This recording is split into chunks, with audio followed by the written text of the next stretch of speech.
We will be doing some Silver Snow. Yeah, It is Silver Snow, right? it's Silver Snow, yeah. So this is Fire Emblem Three Houses, the most recent game. It's been out for about a year and a month now, and this game is pretty awesome. And as per the name, this game has 3 houses of students, except there's actually 4 different routes that you can take, because one of the routes splits off into 2.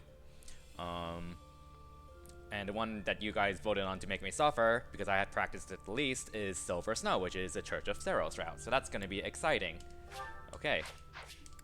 So, do we have a timer ready?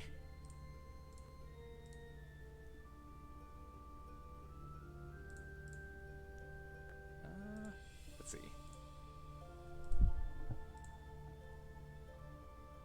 I think Aussie is muted if he's the one in control of the timer. Oh, okay, never mind. Yeah, we do. Just count down whenever you're ready. Excellent. Oh, so I'll give you a countdown, Aussie? Okay, Okay, so... Wait, so do I give the countdown, or...? You get the countdown, yeah. Oh, okay, I give the countdown. Okay. I am very tired. I woke up at 10 today. Anyways, 5, 4, 3, 2, 1, go. So, yep, 3 houses. We have control of the main character, Byleth, and she is basically an avatar character, kind of like from Fates and Awakening, from past titles. And we're going to spend a little bit of time picking characters, such as her gender, her name, and what her birthday is. All of these do matter. I'll explain why. Well, except the name. But the most important... the most important part. Yeah. So we're going to name her Von Eyre, because we got to do that. And we're going to make our birthday month 12, day 1. I'll get into why those matter. But first of all, this is a strategy RPG game, if you didn't know already. And we're going to be thrown straight into the prologue. And there's going to be there isn't really any known RNG manipulation implemented in runs. So everything here is going to be, well, we're going to be rolling with whatever the RNG gives us. And the first half of this run heavily depends on Byleth, again, our main characters, her stats, which are random. She has the same starting stats every time, but every time she levels up, every stat has a specific chance to gain a point. Okay, so there's various different objectives in every map. Most of the maps are defeat the boss, meaning you finish the map by defeating the boss. And in this map's case, we have to kill this guy, Costas. This is a tutorial map, but what you can just do is just keep moving Byleth forward over and over again until you reach the boss, and then have him move towards you.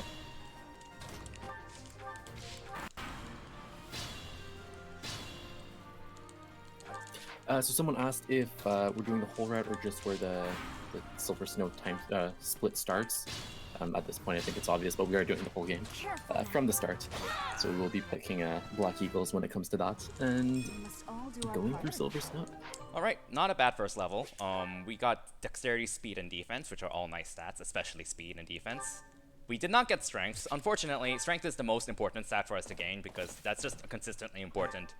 You need Strength to deal damage, and there are very important thresholds we have to meet in various points of the run. The other important stats are Speed. Speed is important because if you're at least 4 points of speed faster than your target, you get to double attack them. So that obviously drastically increases your offense. So there are also minor speed benchmarks we have to hit early on. And then Defense is the opposite of Strength. It just determines how much damage you take. Every point of defense decreases the amount of physical damage you take by 1. And we're going to be trying to low-man this as much as possible with Byleth, meaning we want her to be as bulky as possible.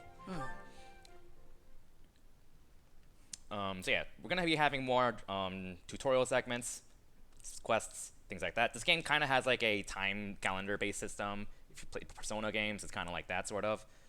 Except we want to skip as much of it as possible. We're only going to be going to the monastery on forced segments, usually. Yeah, the monastery doesn't really advance the plot in any way, so if we can skip it, we will, but we can't always skip it. We'll be seeing a bunch of it. May I ask a favor? Yeah, so this is going to turn into a GoldenEye speedrun, because we're going to be pointing the camera down as much as possible and zooming the camera in, because it's way faster for lag reduction, because this game, as much as I love this game, is not very well optimized, and that's putting it lightly, so We're saving a lot of time already just by doing that, and you I have to like hold like 5 different buttons to do this, including the stick down to put the camera down, a direction to move, the B button to run, the A button to talk to someone, the start button to be able to warp if I have to, and you can see this door is blocking us for about 10 seconds, which is great. So yeah, right now we're just doing a mandatory tutorial quest. We have to talk to the Lord of the 3 houses, which we're not going to be having any of them because you guys voted on the church route. I appreciate your effort. Okay, so now we get to choose the house we want to go to, and to go to the Silver Snow route, we are going to pick the Black Eagles. Because the Black Eagles route is the route that has a potential split into 2 late in the game, which splits into Crimson Flower versus Silver Snow.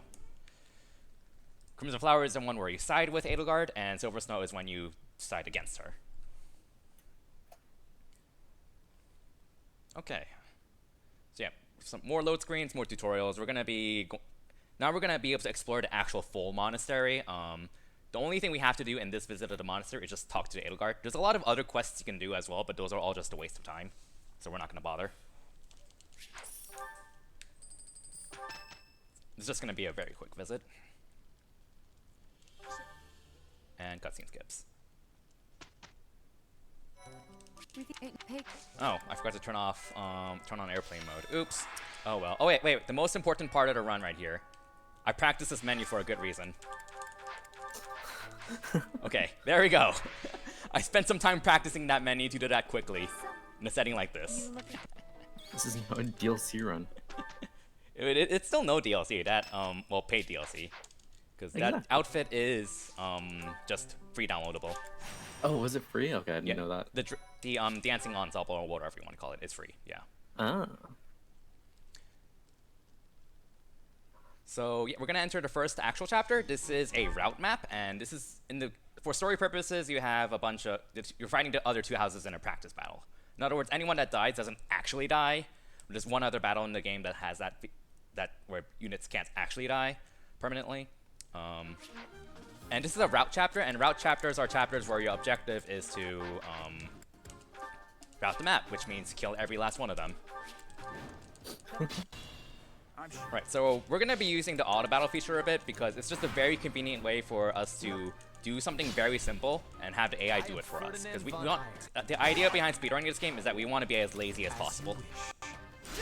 And we're going to do a quick auto battle here again after setting up the position so that we give Byleth a kill here. Not a bad level, but again, we didn't get strength, unfortunately. Stay focused. So yeah, we have a bunch of other students here. They're only going to be used for combat in just this chapter, so... Wait, can Hubert kill you? Yeah, okay. I will prevail.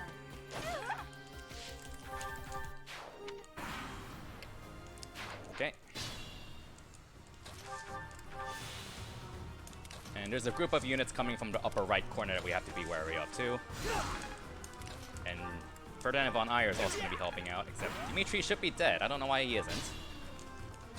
Did you miss with Hubert? I must have missed. No, I don't know what happened. I think Adelgard must have missed him then. Well, we're going to be improving this, I guess. It's fine. Yeah, everything will be fine. Everything will be fine. Again, anyone can die. It's not a game over unless Adelgard or Byleth die, which is bad. Wow. Beautiful level up. So I'm gonna move you here. Let's see what happens with this. Okay. I can do this.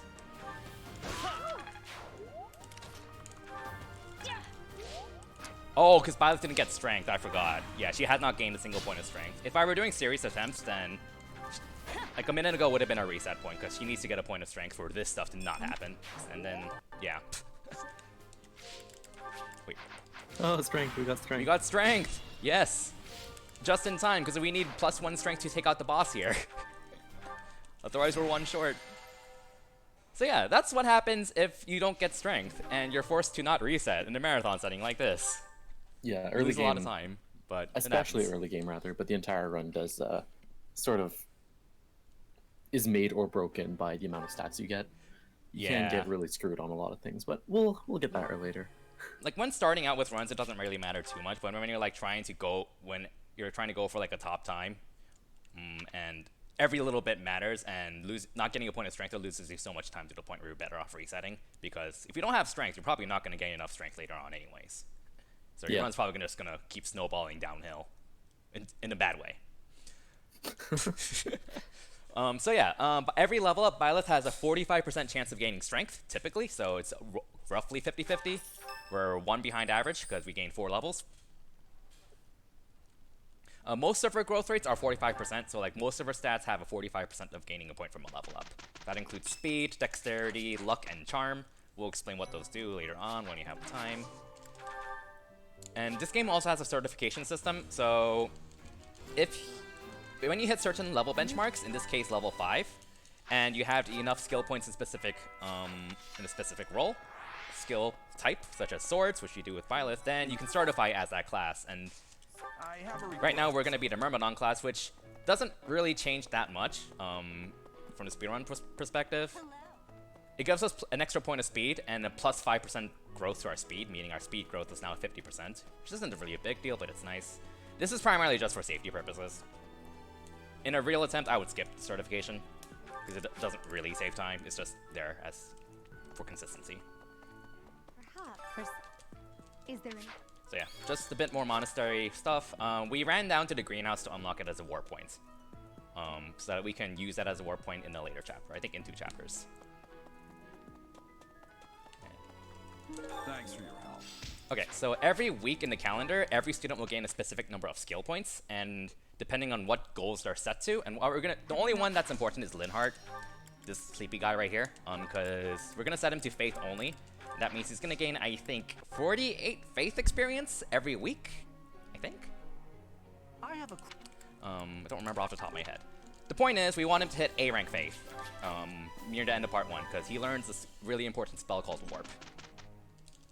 So we're gonna set him to faith only, and everyone else doesn't matter. Okay, so we're still in the tutorial segment. This game teaches you what an auxiliary battle is, which is basically just a grinding map. This one is forced, which is convenient because it lets us just power up our Byleth even more. And so, yeah, we're gonna be getting, I think, around 4 level ups from this map. And we're only gonna deploy only Byleth because we want to give her all the kills. And I'm gonna do a safety save in case Byleth's level ups are like atrociously terrible, but hopefully that won't happen. So yeah, to go over some of the other stats that you might see on the screen, see the stat called DEX, that's dexterity. Every point of dexterity gives you plus 1 hit, which is nice for reliability. There's also RES, or resistance, which is the same thing as defense, except for magic. Not as important as defense, because almost everything's physical. And there's also luck, which is it's probably one of the lesser stats, but it's still kind of nice. Luck helps you get more crit and magic avoid, and technically magic hit too, but we're not using magic. And it also reduces the crit that the enemy has on us. And then the last stat that that's not obvious is CHA, which is charm. And that affects your hit rates and avoid rates against Gambits, which are basically area effect attacks. And we'll get into that once we start using them a bit. My internet died, but I'm back now, so I didn't miss much. Nah, you just missed the grinding map. Okay, excellent. But yeah, main reason for Myrmidon is for plus 1 speed and also for more sword rank, because the Myrmidon class gets plus 1 sword experience per round of combat. Because we want Byleth to hit C rank swords by the end of this month. Because in the intermediate class, which requires her to be level 10, she needs C rank swords in order to become a mercenary or a thief. Perhaps one of the 2 classes that we want her to be for the majority of part 1. I'm getting close. I will, as long as it. Hope this is. Oh, one step. So yeah, that's the other reason I use Myrmidon. It just helps with consistency with getting sword rank to hit, what's it called? C. I still. Oh yeah, this is a seminar. Seminars are really bad casually. This one's forced. Basically, you pick a seminar, and then everyone whose goals are set to those 2 specific skills, in this case sword and faith, will get a certain amount of experience in that, and that's all we care about right now, sword on Byleth and faith on Linhardt. It's really convenient for speedruns though, because, well, we don't want to go to the monastery, so seminars are actually kind of nice in a speedrun setting. Okay, so this is gonna be chapter 2, and this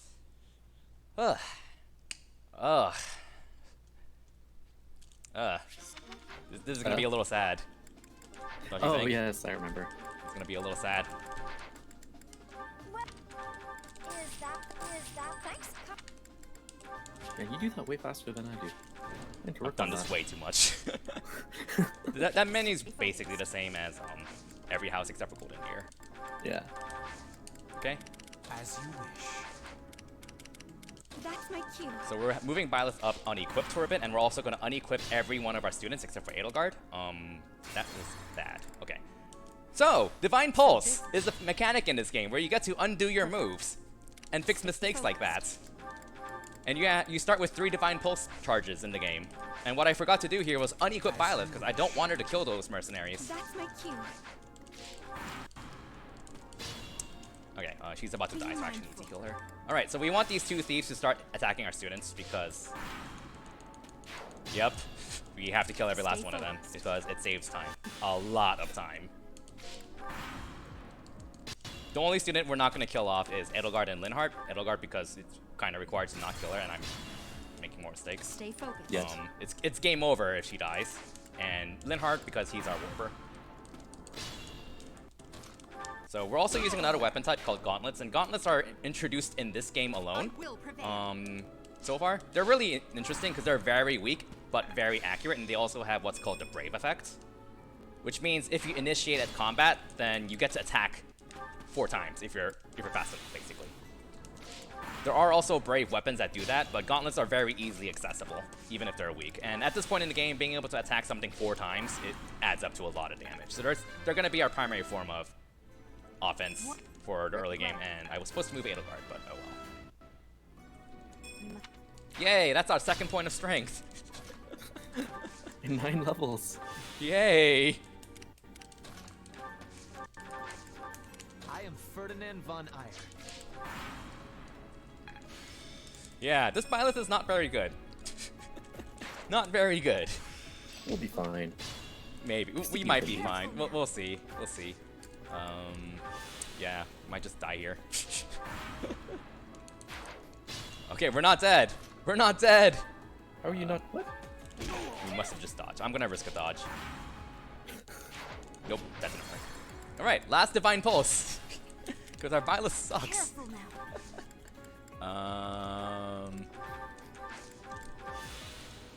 Gambit? We might You actually could game Gambit. over Prevail. with how bad You this could Gambit. Oh, okay. is. Yeah. Okay, that works. So yeah, this is going a little downhill, but we'll Calculated. manage. Calculated. This was all planned. I'm gonna just heal up Byleth. I can kill Costas right now, but I want to wait for every one of my students to die. Be mindful. The reason why it's faster to kill off your students is because every month, at the start of every month, our student's gonna ask like a lecture question or something, and that costs over 10 seconds each. So basically, we want to kill off every student so that we don't get 6 extra lecture questions, because that's already like almost 3 minutes of time loss right there. On top of students wasting time about asking for goal changes, having to deselect every single student, every single map, and also just the end of every week where the game tells you what everyone learned, you're going to lose a few seconds every single month from that, and it just adds up to a lot of time. The students are useless anyways, don't worry. Yeah. But yeah, so we're going to have only Adelgard and Linhardt as our only units for quite a while. We'll have other units, but it's going to be them too for a while. So yeah, yeah. Good start. I'm not Good sure if start we to the spoke run. about it, but Linhardt is pretty much going to be like our support unit for the game. He has a bunch of he has a bunch of skills that he can do, and then there's some skills that like everyone can do, sort of thing. So we're just going to be bundling all that up into one unit. Mm-hmm. He's just a really handy unit overall for support. Like he has warp, he has restore, he learns physic really quickly, which is a spell that heals from afar. He can actually learn that quickly enough to for chapter 2, which is really neat. All right, so we are at level 11, meaning we can certify as the Mercenary class. Mercenary is a good class for the speedrun because it gives us +1 strength, +1 speed, and +5% growth to both strength and speed. Most importantly, it gives us 5 movement instead of 4. So the extra strength and speed is just kind of a nice bonus, but the 5 movement is really what matters. And we've been running around as a beginner class with only 4 move. Alright, so this is a forced side quest. We're gonna go to the Battalion Guild and buy some battalions. And battalions are effectively another type of equipment slot in this game. You equip them, you can level them up, and you get extra stat boosts from them, and they also allow you to use what's called Gambits, which are kind of separate abilities. We're also going to make a quick detour here, and this is the reason why we're female, because we can recruit Sylvain here. Sylvain normally has a recruitment requirement, but if you're a girl, then he automatically joins, because he likes girls. And he is the sole reason why female Byleth is faster in every single route. And lastly, we're going to set Sylvain's goal to flying only, so he learns as little as possible every month. Because the flying goal teaches you the least amount of abilities out of all the abilities. In other words, your goal in a speedrun is to be as horrible of a professor as possible. I'm getting. Okay, so now we're just gonna go ahead and skip over to the end of the month, and you're gonna see me do this almost every month now. Just skip to the end and go straight to the chapter.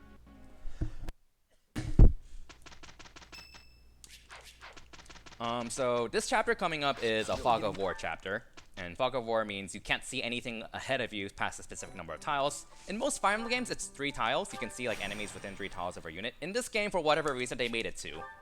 So it's dumb. Thankfully, this is the only Fog of War in the main campaign of the game, in any of the routes, so we only have to deal with this once. And this is a defeat boss map, so we have to defeat the boss, Leonardo, in the very upper left corner of the map, but he's not actually there. In order for him to show up, we have to kill a mage in the middle of the map, which lifts the fog, and then he shows up. So we're pretty much just going to have Byleth run over, hopefully not die, and since we took so much damage here, we need to replenish our battalion or else we're going to lose it, because your battalions take damage as well.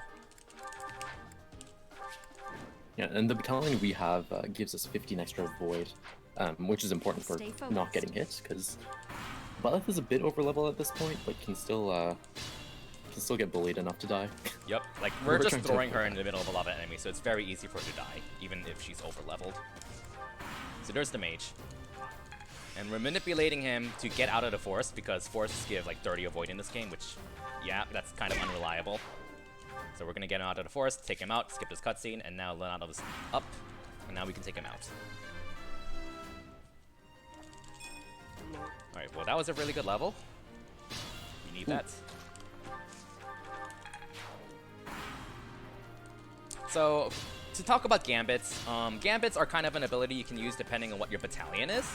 And there are offensive Gambits, which are basically area effect attacks. These guys all have Gambits. You can tell by the little green like Triforce symbol, or the 3 triangles. And that's very bad. We want to avoid getting hit by Gambits, because if you get hit by a Gambit, you become rattled. And that when you're rattled, all of your stats get debuffed, and you cannot move for a turn. And that's really bad. But enemy AI will usually try to Gambit you if they can't find a way to attack you without facing a counterattack. But in that case, we were using a bow, and bows can't counterattack at 1 range. Meaning the AI there we manipulated the AI into attacking us at 1 range without Gambits, because we can't counterattack them at 1 range. So that's kind of a way to help ensure enemies don't Gambit you, is to unequip your weapon, or equip something that you can't counter with.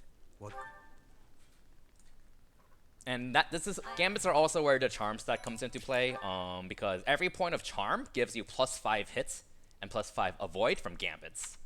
There is like an eventual cap of how much extra hit or avoid you can get from your charm stat alone.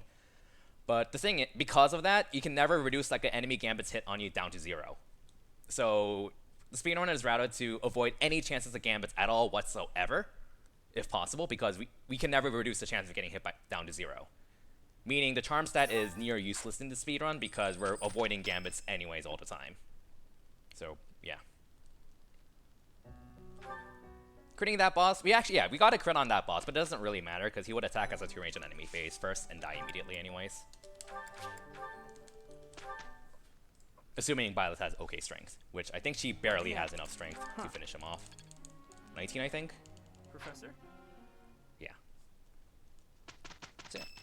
And you just saw me lose some time there from recruiting Sylvain because he asked a lecture question. My effort. But that is the last lecture question for a lot of part 1 because all 3 of our students have already asked their lecture question for the part. Meaning we're not going to see any more lecture questions for quite a while, which is very nice. Okay. This chapter is... Oh no, it's not this chapter yet. It's chapter 4. Never mind. I was thinking of the chapter after this. So yeah, we bought a Gambit... No, not Gambit. Battalion on the Adelgard called Asteros Holy Monks, and there are such things as supportive Gambits.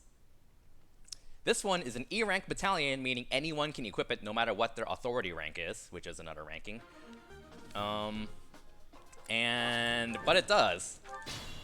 You use it on a unit, and every unit within 2 tiles of that unit gets +5 movements. It's called Stride. They get +5 move for that 1 turn, and Byleth just skipped half the map like that. And now we're just gonna run past this scary guy here. Yeah, he's kind of scary. We like to call him the Donkey Kong, because he's DK.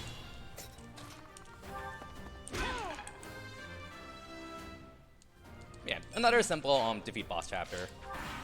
So, just gonna rush up to the boss and bonk him.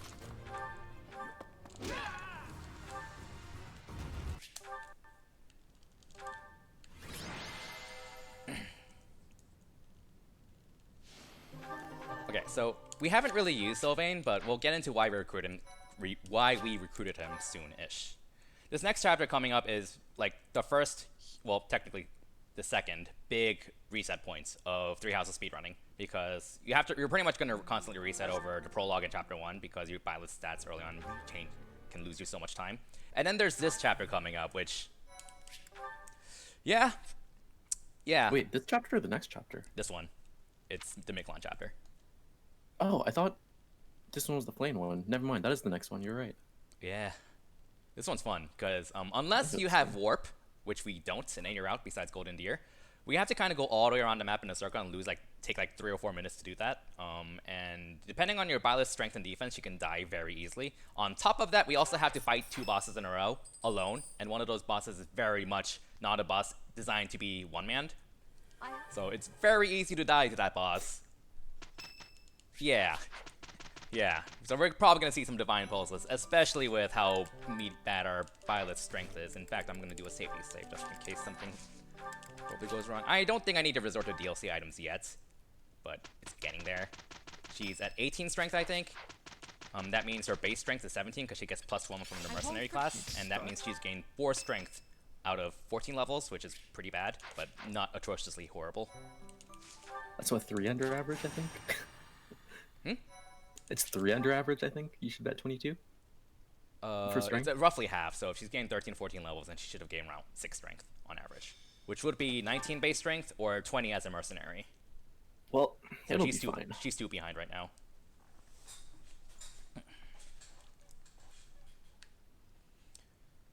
Okay, so yeah, this is a really big map. It's... Yeah. Yeah, it's a map. And we also have this random green unit called Gilbert. He's just kind of running around and he doesn't die to anything physical. We can kind of leave him alone. But at the same time, we kind of need him to cooperate because we want him to distract some enemy units. And that's very important. And that's also another reason why this chapter is unreliable, because we rely on a NPC unit to do what we want them to do. Okay, so what we're doing with Byleth here is we're manipulating these 2 archers to attack her. And by having them start attacking her, all of these units are going to start aggroing towards us. And that's what we want. Because by aggroing all of them, we're eventually going to meet them all here. But we're going to be able to go around like this and just circumvent them. If this works out nicely. Hopefully. So yeah, and we're just going to keep luring the archers over because the archers are annoying. And we can't really counterattack the archers because archers in this game are really good. They have 2 to 3 range.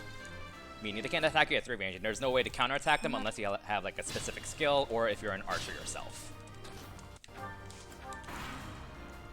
So we also got a weapon. You can kind of see like this golden weapon we have called a Sword of the Creator. It's not a great weapon, honestly. It's not that strong and it's very heavy, but it's our main 1 to 2 range option, which means we counterattack, well, 1 to 2 range. So it's important for that reason. Yeah, swords are generally notoriously bad for only having 1 range other than the magic swords. But this being a 1-2 range sword makes it sort of bearable. Yeah, we're not going to be able to kill this guy unless we get a crit. So we're going to Gambit this guy here, because we want him to be rattled. If he's not rattled, he's just going to Gambit us, which is really bad. Oh yeah, you can't use Gambits while rattled, that's something else. Yeah, and since our strength was so bad, we failed to kill him. So we're going to have to kill him manually and hopefully not die to that archer. Okay, 11 defense. So we're taking 4 damage per archer.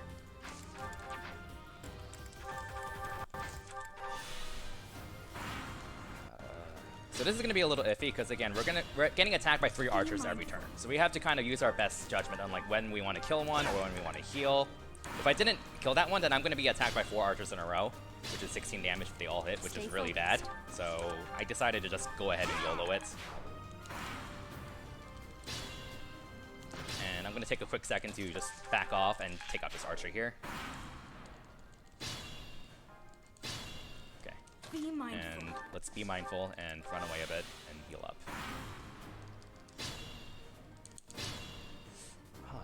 This is sketchy.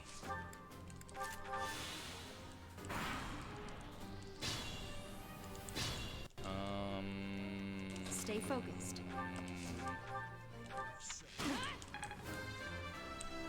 I'm not going to be able to kill with bow. 18 damage.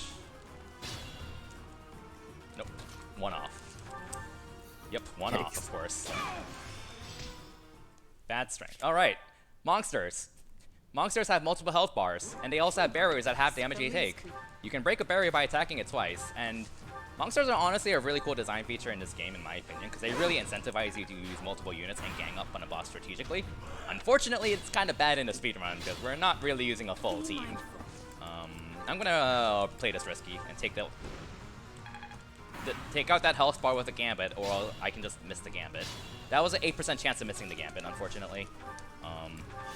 Yeah, quoooo, if you could explain the 2 iron system, because I had an 80% hit rate on that monster when it's actually a, what's it called? 92%. Yeah, so since Fire Emblem 7, I believe. 6. All the GBA ones. 6? Mm-hmm. Okay, there you go. Since Fire Emblem 6, which was the one with Roy. Okay, so first of all, you have a certain amount of accuracy. We've sort of spoken about it before. So let's say you have 80 accuracy. That would technically mean you have an 80% chance to hit, right? Which was true until the 5th Fire Emblem game. In the 6th one, they developed what was called a 2RN system. So a 1RN system means you have 80% chance. The game rolls 1 random number, and if it's lower than 80, it hits. If it's higher than 80, it doesn't hit. In a 2RN system, what happens is that it rolls 2 random numbers, and then it averages it out. So what that does instead of making it like sort of a line, so like if you have 80%, you actually have an 80% chance. If you have 50, you have actually 50%. It sort of makes it like an S instead, where if you're above 50, it sort of curves upwards. So although he had 80% chance to hit, the game says so anyways, it actually, since it curves upwards a bit, it's more like a 92% chance. So it sort of lies to you, but in a good way. So if you have higher than 50%, it gets bumped up a bit. If you have lower than 50%, it gets bumped down a bit. Yeah, in that case, we missed an 80, which means we actually missed a 92.2. Which is unfortunate, but it happens. So we're going to be really rude to the bishop because we're going to keep the Lance of Ruin for ourselves. It's a weapon that you can only keep if Sylvain is in your party right now, and it is a very good weapon. It is a weapon with 22 mites. For reference, our sword has 9 mites, and it has plus 20 crit as well. It's pretty ridiculous, and getting it this early in the game is pretty ridiculous. It's going to be one of the most important weapons for part 2 because another unit that's going to carry the run is going to be using lances. There are other reasons we had Sylvain, but that's the main one in Silver Snow. One of 2 main reasons. The only other way to get the Lance of Ruin, if you don't have Sylvain at this point, is to recruit Sylvain and do his Prologue, which is basically a side quest mission, which no one does that because you can just recruit him for free as a girl. So. Yeah, we're not going to be doing any of the Paralogs because although you get good items, they're slow. They cost way too much time. Okay, so we're actually going to be making a Monastery Visit. This is not required at all, but we're going to make a Monastery Visit to get a few tools we want for the next chapter, because the next chapter is really unique and interesting, and we can't really beat it quickly with the tools we currently have. So what we're going to do is we're going to recruit Shamir. She is a pre-promoted sniper with ridiculous stats at this point in the game. An A rank in bows. And bow fair, which means she deals +5 damage with bows. And she, as a sniper, she has innate 2 to 3 range. And she also has a combat art called Curve Shot, which adds +1 range. So she can attack at 4 range with Curve Shot. And that's important. And we're also going to temporarily recruit another unit called Annette. Annette's a really nice support unit because she has what's called Rally Strength. And what Rally Strength does is she increases a target's strength stat by +4 for temporarily. And in Shamir's case, that's very important because when Shamir attacks the boss she needs to attack, she's going to get doubled back and just die. But by increasing her strength by +4, that reduces the amount of speed she loses from weapon weight by exactly 1. And that's just enough to not get doubled. And yeah, weapon weight is a thing. The heavier a weapon is, the more speed you lose. But you can mitigate that with your strength stat. So yeah, this is a route map. You finish this map by either routing the map except for the Donkey Kong. So you have to kill everyone around here in this giant maze except for this guy. Or you can do the opposite and just kill this guy instead. Here goes. And that's exactly what we're gonna do. So we're gonna spam Curve Shot on him with Shamir and hopefully not die, because Shamir can attack at 4 range. I'm on it.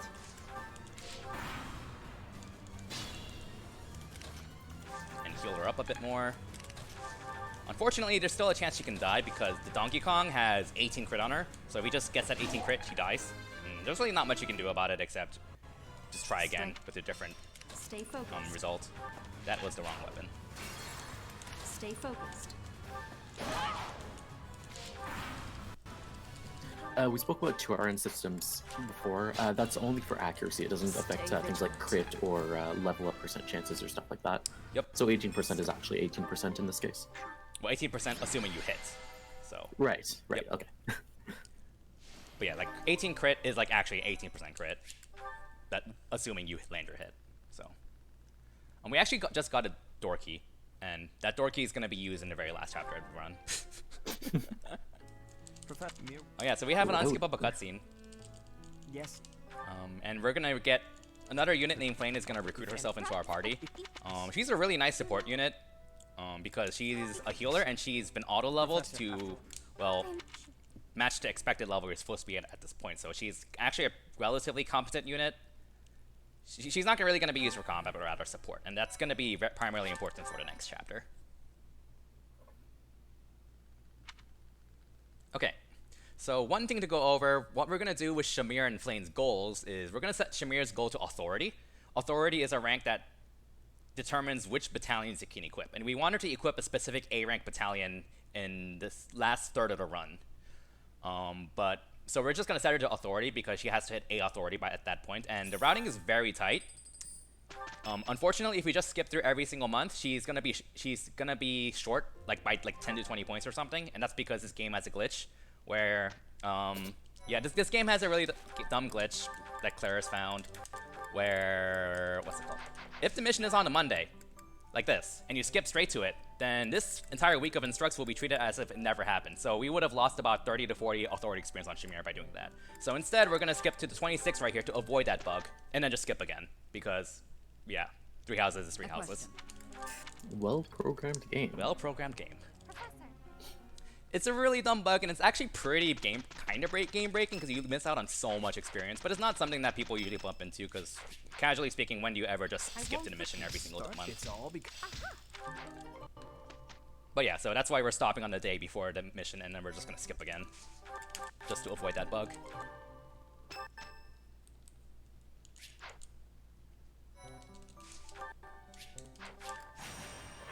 Okay, so do you remember the mock battle we did in Chapter 1, where we fought the other 2 houses? We have another mock battle here, except it's much bigger on Gronder Field. This is going to be a 3-way battle between the 3 houses, and this is a route map, meaning we have to kill everyone.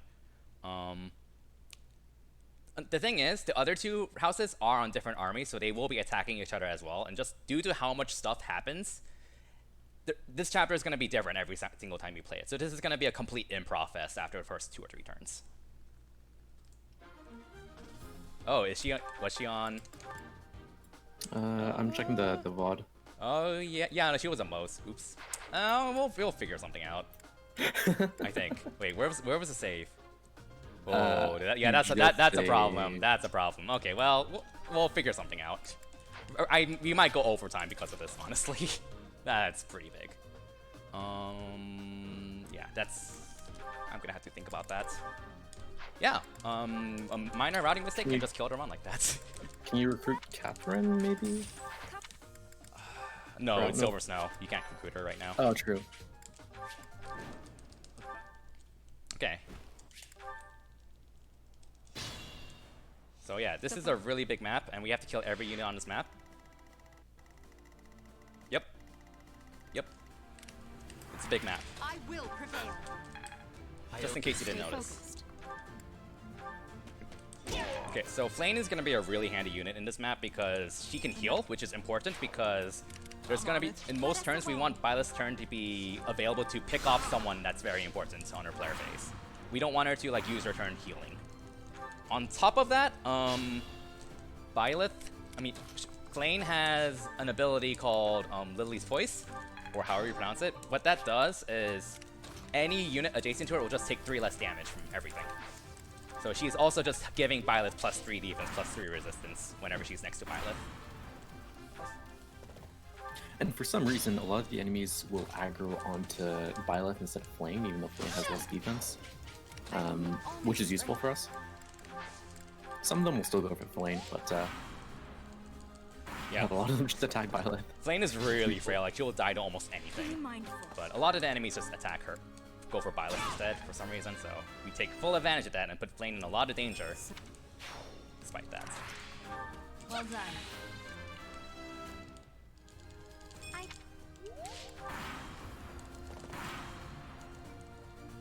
Okay, Stay focused.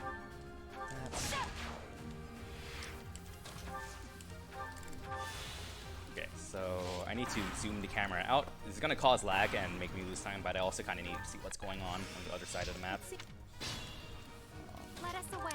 That should be fine. Take that guy out.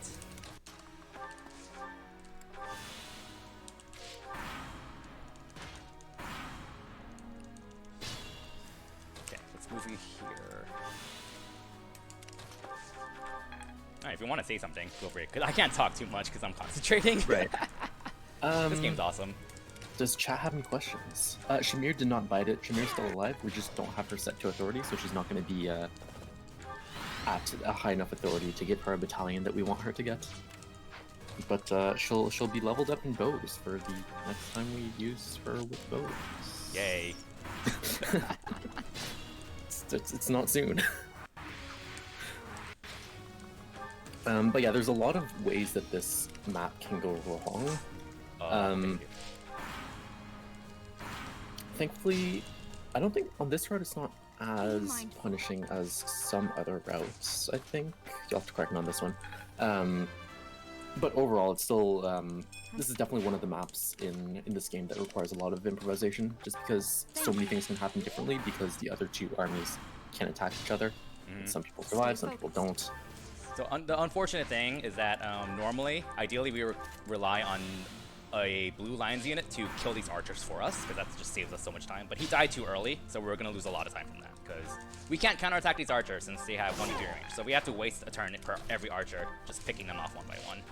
So that just lost us about 20 to 30 seconds. Be mindful. Okay.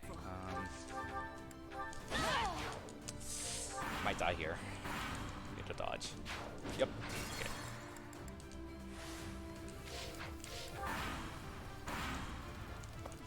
Not a very good Byleth, if I must say so myself.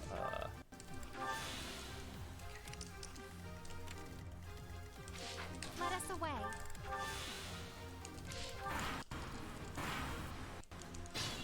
Okay.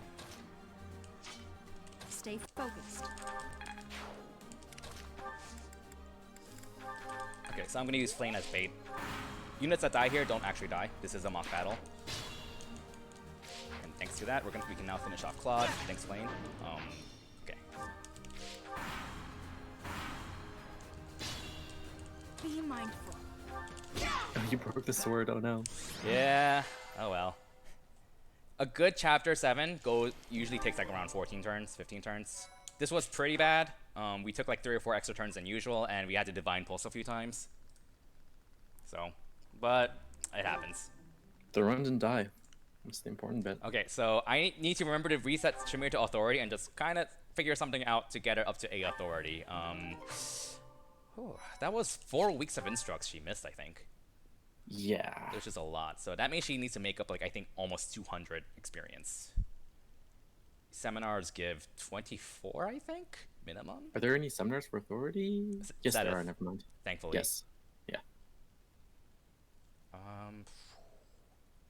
I think what I'm gonna do is do a Sedith seminar at the end of every month. I'm not gonna like do it every single week because I don't need the authority immediately. And then like I think I think a chapter or 2 before I need that, I'm gonna just use my best judgment and see how much more authority I need on her. Yeah. Because I don't think you can recruit anyone that has decent authority. Sedith himself does, but we need him for other stuff. Yeah. he'll be busy.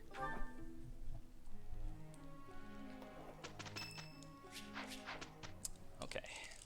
So at this point in the game, we want Byleth to be at minimum 24 strength, which is what she's expected to have on average. Unfortunately, she's short.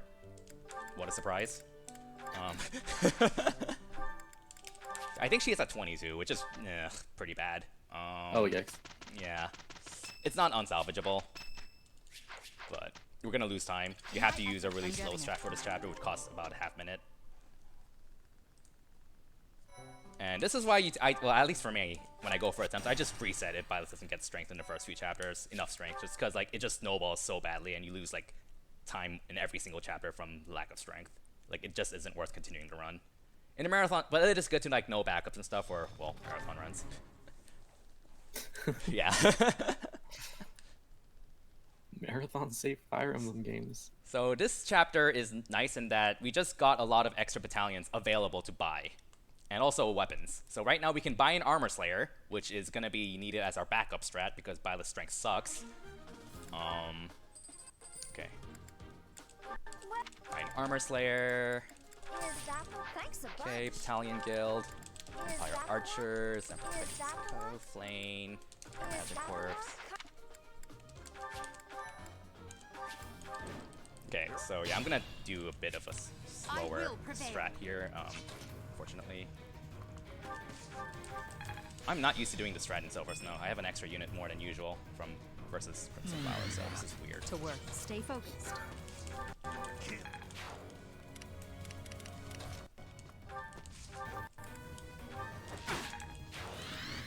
Okay, so we're positioning Shamir here to kill off an enemy that would bother our other scrubs, and also to make it so that Adelgard can reach Byleth with Stride. Because Stride includes everyone within 2 tiles of the target. On deck.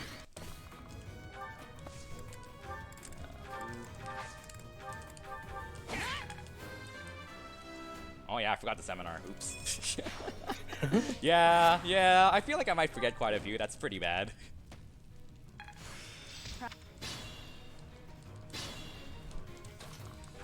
Yeah, the unfortunate thing about bad strength is that ideally we would have enough strength to equip a different battalion called Empire Peg Corps, which is a flying battalion that gives us a lot of extra hit, and we want to start training it as soon as possible for part 2. But since we don't have the strength to use it, because it actually is a little weaker than Geralt's Mercenaries right now, which is the battalion we have right now, we can't train it early. And again, this is another example of just one thing going wrong, just snowballing out of control. Well, not out of control, but just making things more and more and more inconsistent. Okay, so this is the last Monastery Visit we're going to do in the game, I think. No, this is the second to last. Yeah, this is the second to last. And this is technically optional. Would improving Shamir's motivation here be good, or? Nah, I don't think it's... I could do a manual instruct, just for this week. Yeah. Just for this week. Yeah, because we're pretty short. I'm going to the monastery anyway, so it's not as big of a deal to do a manual instruct here. Okay. How much she's at maximum motivation, so that's good. So yeah, we have a quest called the White Heron Cup, and what we do with this quest is we get to pick a student to enter in a dancing competition, and if they win the dancing competition, then they can reclass into the dancer class. And for anyone who's played a Fire Emblem game before, you know how broken dancers are?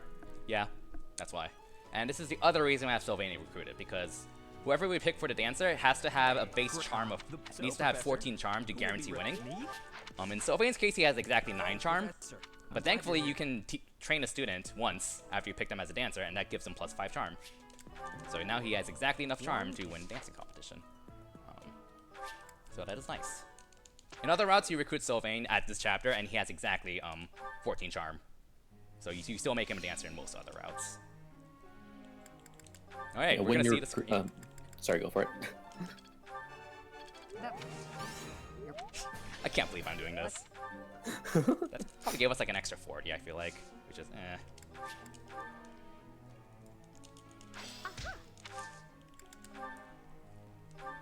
I mean, it helps, I guess. Yeah, it's basically a seminar, I understand.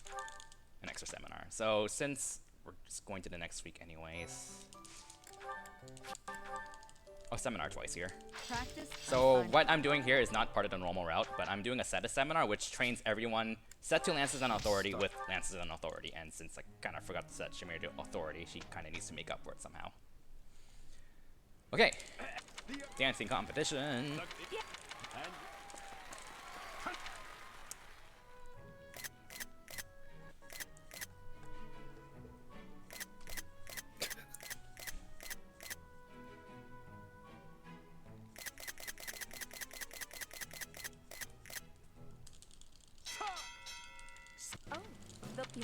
I vote.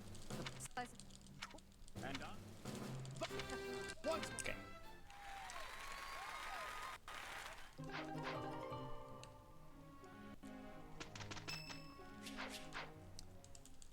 Got it. Alright, so now Sylvain can be a dancer. Yay. Hooray. Check out his outfit.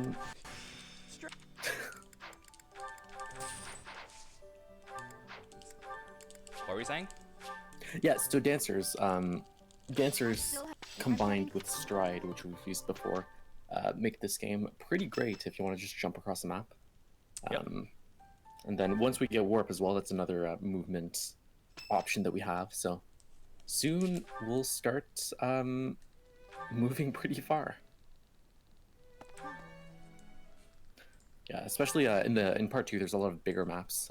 So having that extra movement option is really nice. Okay, so this map is a route map, and there are 4 monsters we have to take out. Thankfully, they only have 2 health bars each instead of the one we fought previously, which had 3 health bars. Shamir is going to help take one out for us in the bottom left corner. Byleth is going to be doing the majority of the work in the upper area.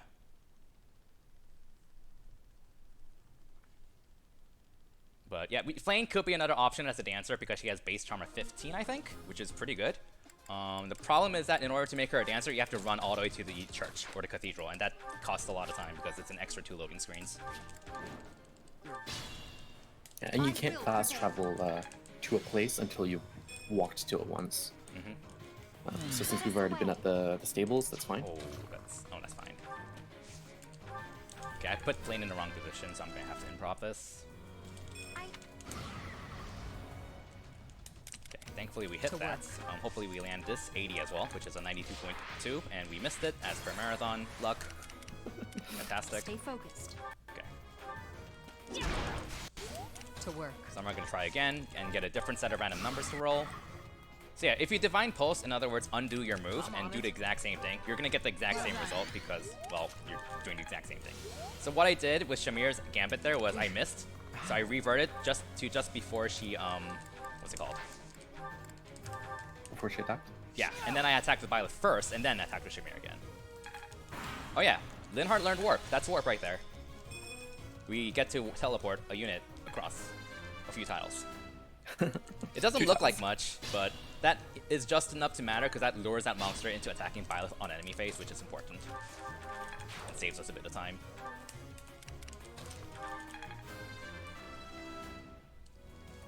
not. Handled with ease. Okay, we can just wait. Finish this monster off. How's RNG calculated? If I'm wrong on any of this, feel free to correct me. But basically, let's say you're about to hit someone and you have an 80% chance to hit, and you miss. That means that whatever RN or whatever random number that the game's rolling at that point is above 80.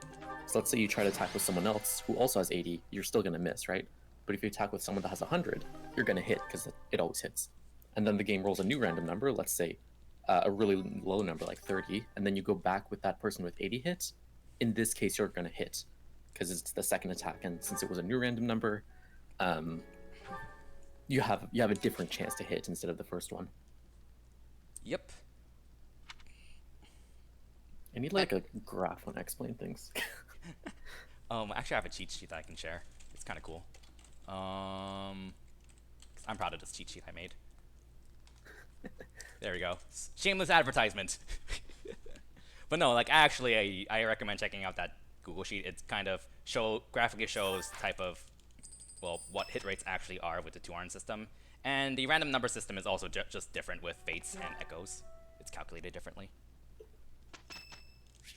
which is not confusing at all.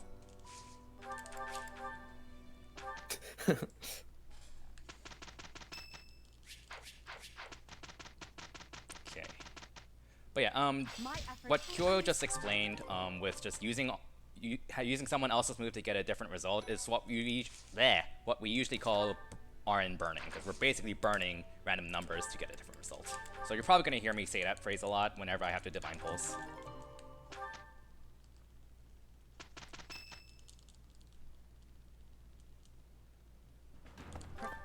Okay. Oh, Byleth. Oh. She's still at 22 strength. She's gained 0 strength since chapter 7. Great. She has a 50% growth right now. Sad face. Okay. Our dad just died, by the way, and we're gonna get revenge and kill his killer. So Kranya sucks. She really sucks. So she's very fast and dodgy. You cannot double attack her. Like, good luck double attacking her. And you can attack her at 1 range, but she takes 2 less damage from anything at 1 range. 3 less damage. Yes, 3 less damage. So you might ask, why not just attack her at range then? Well, the problem is she gains plus 30 avoid if you attack her at range, so that's also just bad because you might be able to kill her with attacking her at range, but then you're probably gonna miss.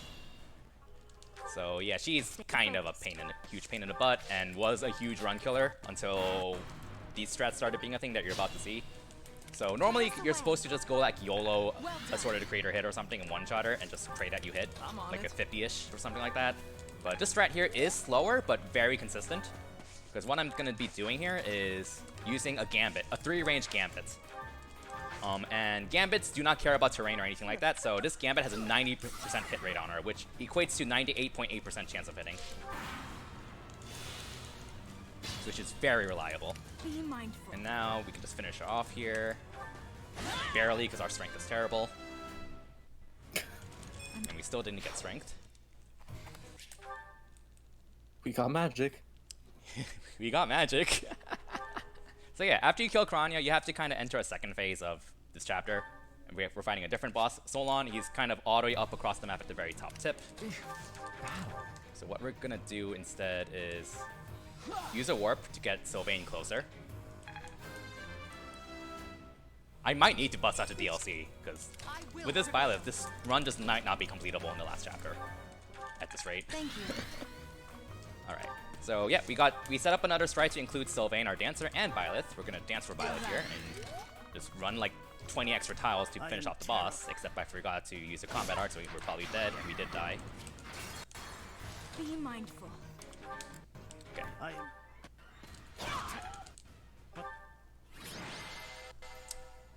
Whew. This run has been going. This has been certainly a run. This has certainly been a run. Oh my god. It's been a roller coaster. It's been a roller coaster. Both with mistakes and also bad luck. Alright. So we have 2 chapters left in part 1, and this game's kind of divided in 2 halves, part 1 and part 2. And there's like a 5-year time skip in between. Part 2 is a lot shorter than part 1, despite the number of chapters, just because you don't really have tutorials or anything like that. Yeah, and skipping all the monasteries because Yeah. those take a lot of time. Like part 2 is probably like 1/3 of the run, whereas like part 1 is like 2/3 of the run, roughly.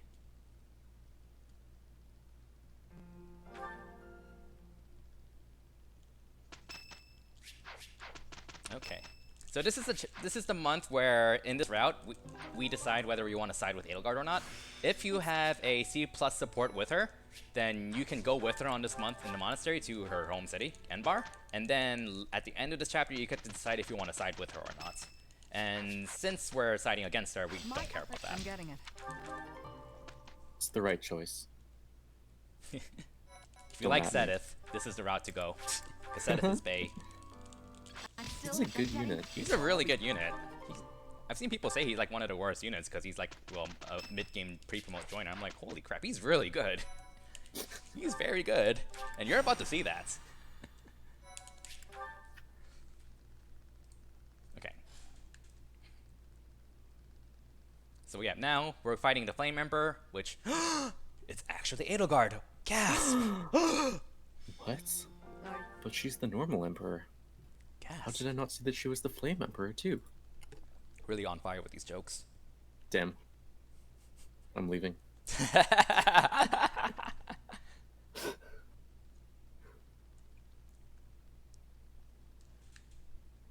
Okay. I think we need to do this. I think.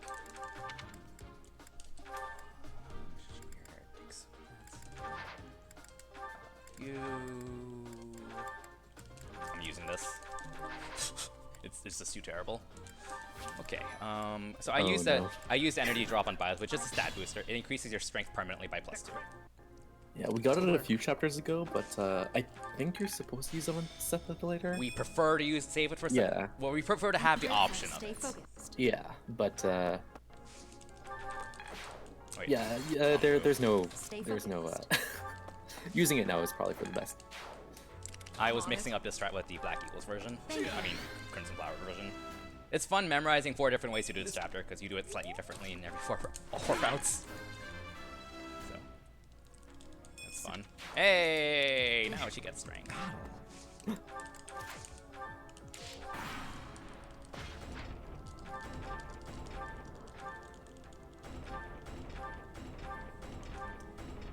The enemy swept the Creststone. Did you know that? The enemy swept the What? Really? Creststone. Did you know I'm that? grateful. I Oh, missed yeah. it. Can you do it again? So second stride, we're gonna move Byleth all the way down. Dance. Warp. Because there's a ledge here that we otherwise have to walk all the way around. Sup, Flame Emperor? How's it going? Nice seeing you here. Yes. Oh, crap, she's 1 strength short. Oh my. Because Crit? her well, 26 strength is the threshold for this chapter, which she does have, but because her strength sucked early on and I couldn't train the Empire Pegasus core, she lost 1 attack because the Empire Pegasus core gives +2 attack, Gerald's Mercs gives +3. Okay, Empire Pegasus core gives +2 attack unleveled. It eventually gets to +4, so that's why she couldn't 2-shot. But we got a crit, so. Damn. I will withdraw. Come. Again, we wanted to have this battalion significantly trained up at this point, but we couldn't because of the strength issue. And the problem is, because this battalion is not trained up, the chapter after this, Sedith's going to have a pretty significant chance of dying because every point of defense for that battalion makes a huge difference with whether he's guaranteed to survive or not. So there's a big chance I'm going to game over because it's not trained. So yeah, again, more examples of a speedrun just snowballing because of bad strength in one spot. Okay, so we're in the last chapter. We're going to be defending Derrick, which is the monastery, and fighting against Adelgard. Again, we need 27 strength this time because she's actually on a defense tile that gives her +1 defense, which is annoying. So, and since our Byleth still doesn't have enough strength, even with the energy drop, we have to rely on a crit. So we might see some resets, unfortunately. Authority, Lance, oh my god, the lag.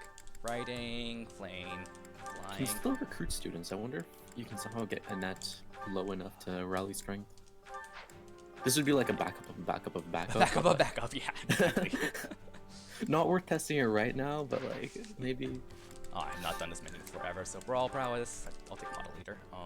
Sedith, Sword Prowess, Sword Breaker, I think? Yeah, okay. Sedith, Tempest Lance, okay. Gerald Smirks. Pixis Co. Oh wait, I forgot one more thing. Empire Archers, yes. That menu normally goes really quickly, but I'm not practiced at this, so that was really slow. Because I actually had to think about what I had to do. If I have to think in the menu, that means I'm rusty and out of practice, so. Or things went really wrong. Or things went really wrong, Professor.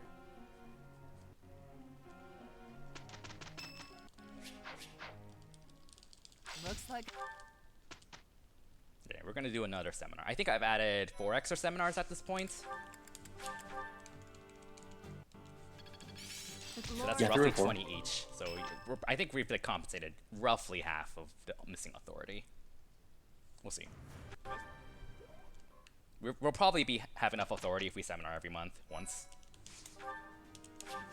So One way to find out. Well, we'll see. We'll see. All right. 104 is the time right now. Oof.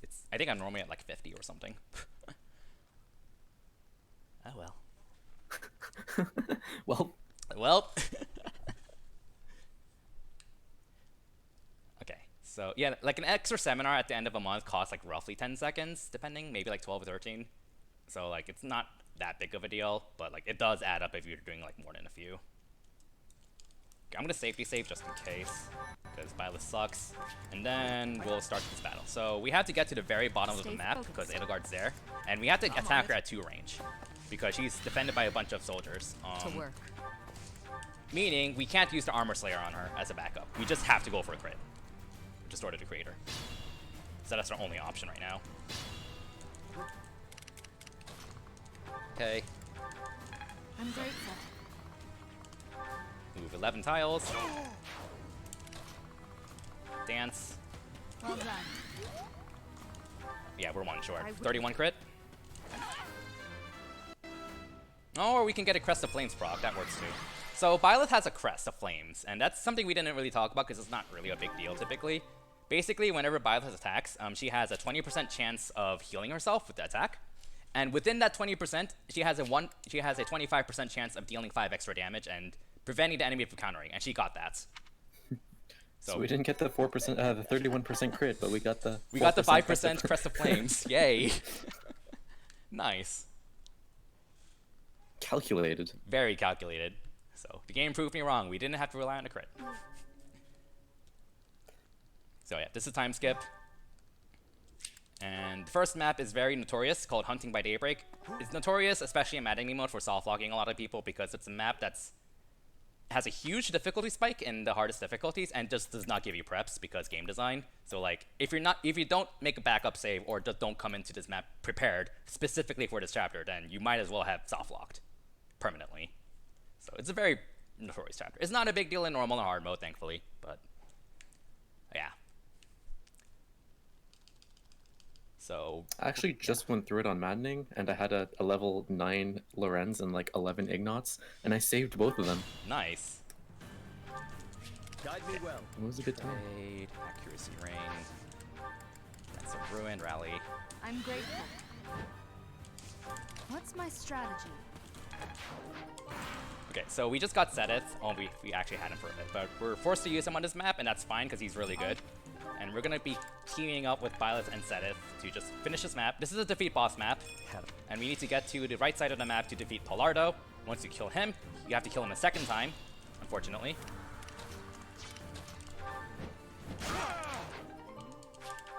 And where he spawns on the second time is random.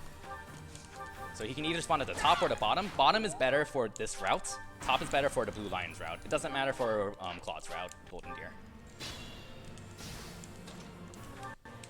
Okay. So another nice thing about Sedith's battalion now is that it has a Gambit that attacks 3 units like in front of you in a horizontal line. And that's nice because it freezes this archer who would otherwise just kill him. So now he's out of range of that archer. he doesn't die. Oh god, these level ups. Oof. These level ups. Oh. Have I earned no reprieve? No! Oh, I tried to go for it. Alright. Have I earned no Yeah, reprieve? I'm just gonna have to use Lance of Ruin. It's okay. Fun fact with level ups, actually, all the students are guaranteed at least 2 stats per level up. That's not the same with faculty. So Sethith isn't necessarily guaranteed 2 stats, so he can actually get like 0 stat level ups.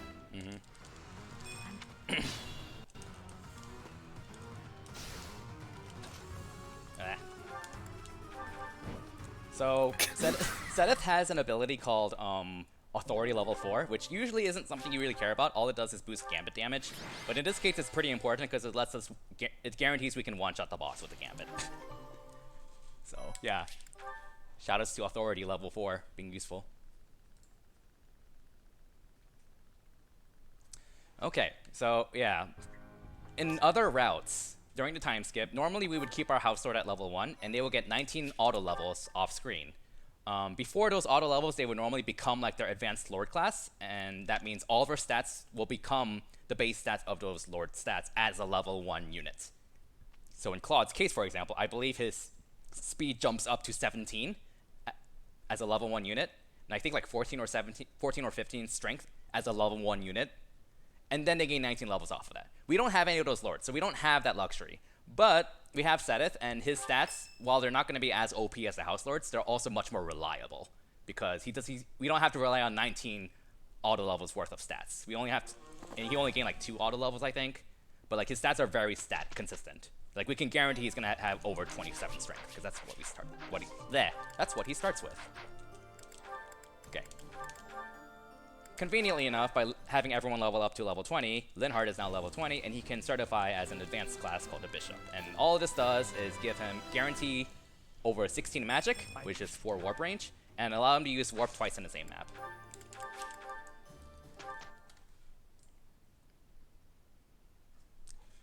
Alright.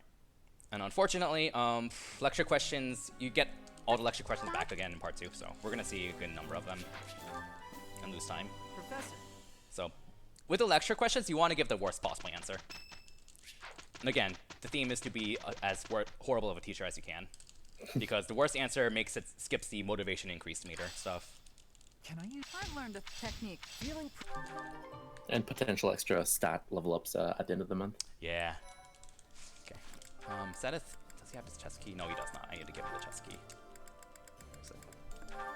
What about that? Keep sort of creator and concoction, and then take the Thunderbrand. Sethith takes. What? Flame is a child. She says so herself. She's Chest approximately key, the same age as the other that's students in the monastery. Where's the Bliss Bow? Did I not set her to bow? I did, okay. And then Sethith, take off Authority, and Swordbreaker for... I forgot. Oh, Defensive Tactics, okay. Yeah, very practiced. Very practiced. Can I use this Technique. Okay, hopefully I didn't forget anything. But we'll see. Alright, so this chapter is one of the longer ones in part 2. It's defending Derrick Mock, again. This is like another legit defend chapter, because there's a few points you have to defend, and if an enemy unit reaches those defend tiles, then it's game over.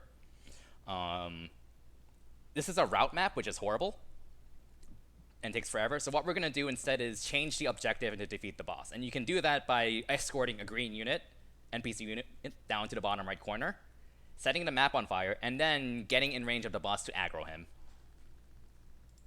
And then that changes the objective to defeat boss. Okay. Keep only set as Shamir.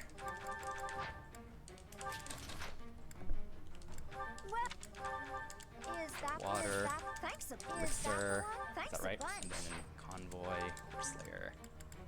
Is that thanks a bunch? Revax.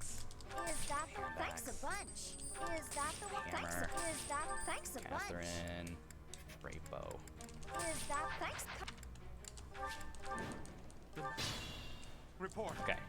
What's my strategy? So yeah, finalist role is to clear the path on the right side so that we can get the escort the green unit successfully. Sadist role is to defend this area and get a lot of experience. And we're hoping for more strength level ups.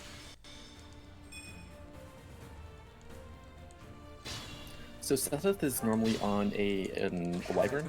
You can fly, which is pretty cool. In this game, you can actually dismount from your mounts, so from either wyverns or horses, which can be pretty useful in some cases. So for example, if you're flying, you don't get terrain bonuses, for example. So you can dismount to be in a bush and you get more void, or you can dismount so that you're not as much affected by bows, because bows are super effective against flying.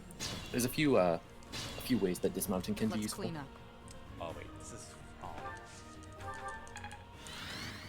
yeah, I did that incorrectly. I'll improv this a bit, because I don't remember how to do this in Surface now. Keep you here. The strat here is actually pretty different from the other routes that do this map, so I actually do not remember how to do it. So I'm just winging this. I blame chat. I'm grateful. Okay, this is correct. Okay. So we're clearing out that ballista there so that the green unit can get there and set the map on fire, which we just did. This should be right. And then we're gonna move Cetus to make sure he doesn't die. Okay. So wait a turn. Oh no, we're not supposed to wait a turn. No, you know, it's fine, okay. Okay. Yep, we go there, we aggro the boss. The objective is going to change into defeat boss. He's going to attack us and hopefully die on enemy phase. Or I can game over. That works too. What's my strategy? Guide me well. Yeah, so one of the flyers got to the defend point of the map, so Setup is gonna have to. No, I need to do this. Guide me well. They'll attack him. Okay, that's fine.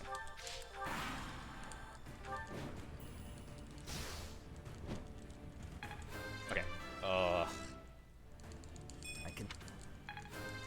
Come on. I'll... Okay, well that was a bit of a disaster, but that's kind of the theme of this run anyways. It's fine. It's fine. Okay, so we're setting goals are pretty important in this run. We have them set to lances and riding. And lances is important because we want him to hit A lances to learn Swift Strikes, which is one of the best combat arts in the game. Swift Strike is a combat art where you just attack twice with a little bit of extra power. Like, you just attack twice. Your speed doesn't matter, you just attack twice. It's And very you attack good. before the enemy can counterattack. Yeah, you which is attack also before the important. enemy counters. And we also want him to get more lance rank, because the more lance rank he gets, the more buffs he gets with like hit and avoid. We have this other goal set to riding, which may seem weird because we're never going to give him a grounded mounted class. But that's because at C riding, you learn an ability called Dexterity +4, which is really good in the context of a speedrun because it's Dexterity +4. In other words, it's a free +4 hit +2 crit. And it doesn't sound like much, but over the course of a run, that adds up to a lot of consistency. A question. Yeah, and for the most part, these routes aren't made to be the fastest possible. They're made to be as consistent as possible, so you actually finish runs. Yeah, and even with that, Crimson Flower, half of your Crimson Flower runs that gets to the endgame will die. Looks like Yeah. The success Which rate is of, like, why- I think, the Chapter 17 on Crimson Flower was like around 40% to 45, I think. Like, the success rate. It Yeah. went up slightly to 50% with a few minor changes. Right, and that's with trying to make it consistent, not trying to be as fast as possible. Yeah. So, And remember, this is all in normal mode, by the way, which is the fastest and easiest difficulty, but because we're trying to beat the game with so few tools, like as little as possible to go fast, a lot of stuff that should be easy suddenly becomes a lot harder and or unreliable.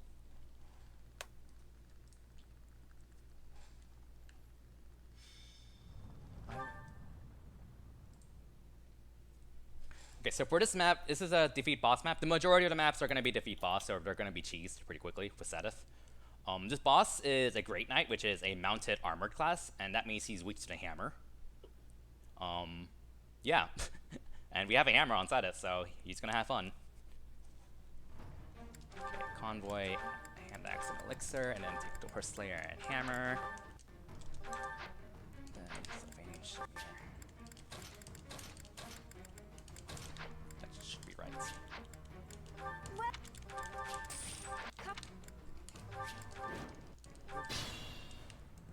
Okay. What's the point? Guide me well. Level up RNG is set when you load the map, so you can't use any like Divine Pulse or stuff to What's get my different strategy? results, unless you actually like reset the map, or like reset your game rather, which resets the Let's map. clean up. Okay. Usual, straight up. Have Seth mount so he doesn't die to archers. Previous turn, dance. And hammer time. So the hammer is a weapon. It's an axe that's effective on armored units. And we also have another lance called the Horse Slayer, which is what it sounds like. It's a weapon effective against horse-mounted units with horses. And it's going to be a very useful weapon because like half the bosses we kill are going to be weak to the Horse Slayer.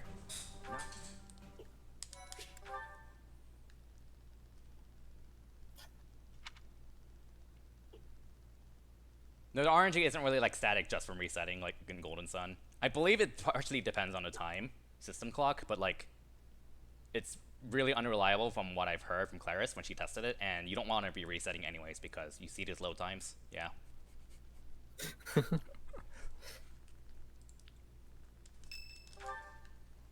Yeah, so like I guess one thing that we can talk about really quickly is LTCs and speedruns. So like a lot of people tend to mix those up and assume they're the same thing. When they're very not. So LTC is a type of challenge called a low turn count challenge.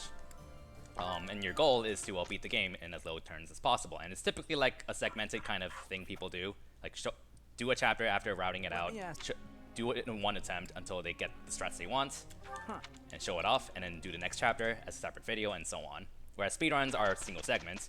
On top of that, speedruns optimize real time, which actually is the most important difference. And LTCs optimize turns. That means any sort of setup you do to try to save time will cost you time. I'm getting it. Whereas LTCs are free to do as much setup as they want in like the advancement preps or stuff. And they're also free to try to squeeze out as much experience as they can, as long as it doesn't count turns. Whereas that costs a lot of time in speedruns. I'm not saying like either is like easier than the other in terms of a planning standpoint. They're just different, very different. So that's how it is.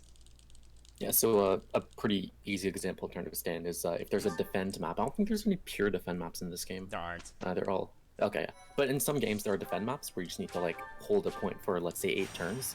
In a speedrun, you basically just set yourself up so that you know the enemies come attack you and you just wait it out. But in LTC, you can use all those 8 turns to just like grind your characters to level up and stuff. But obviously, in a speedrun, grinding the characters would take a lot of time. So small differences like that. But LTCs are cool. Very different since, as Kirby said, you do them chapter per chapter. So consistency isn't really as important. It's not as important, but I know like a lot of LTCers like prioritize consistency still. Like it's also sort of a misconception I've seen where people go like LTCs all you do is try to rig low percent crits, and I think some people do that, but the majority of the time a lot of people prioritize like some degree of consistency, which is perfectly fair. Or strategy, rather. Yeah. Relying on crits. Guide me well. So we're going to be using the Unite, Auto Battle Unite, and that's going to make the AI move all of our other units next to Byleth, which is really convenient because it's a lot faster than just moving every single one of these units manually. And we're going to do it again just to be set up for finishing off this chapter. This chapter is one of the more cool, interesting chapters. The objective is not defeat boss. The objective is defeat all bosses. And that's very different because we can't just like cheese the map by killing one unit. We're going to grab a crit ring here. When it's equipped, it gives you +5 crit, which it's very important for the last map. So yeah, I think that's it for now. What's the plan? Oh, I moved set a strong tile. Guide me well. So, yeah.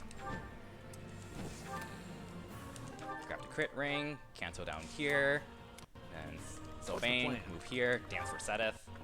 Okay. And get the Horse Slayer with Swift Strikes. Boink, dead.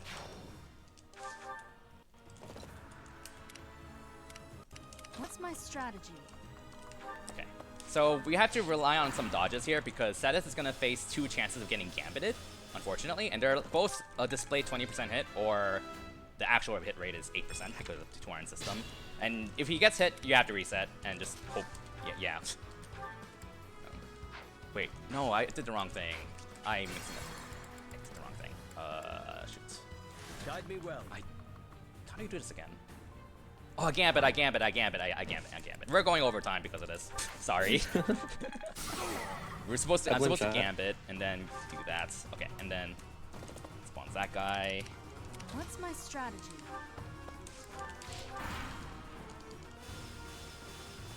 So yeah, we kill the boss. We have to kill the boss nearby Lith down here, and we also have to kill Lorenz here. Sorry.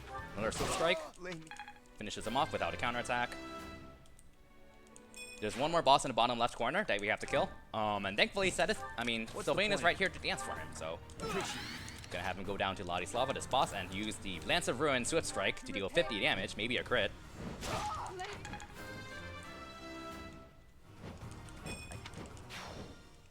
Okay, and the Byleth finishes off this boss.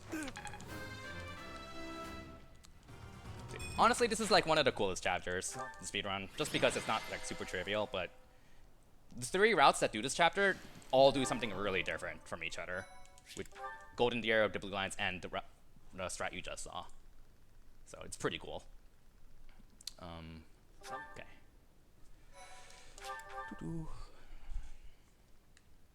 So now we're 1 chapter away from needing Age Authority on Shamir. So this is a good time to double check where she is on that.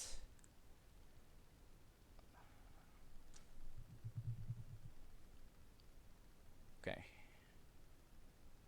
But yeah, like keep in mind, this is Sedith who hasn't really gained that many stats. And just with his base stats alone, he's doing this much work. He's a very good unit overall. Okay. Yep, Sedith just being Sedith. Just Sedith things. Just Sedith things. B+. Okay, I'm gonna seminar every week here. Yeah. That's pretty far off. So it's probably gonna cost us like a half minute or something. Will auto instructor and authority? No idea. Maybe I could just do a manual instruct, but I feel like I'm better off seminaring instead. I'm sure if I seminar every week, that's gonna be more than enough to catch up. Yeah, if you seminar, she gets motivation though. Looks like Yeah, she does. So I guess that might help.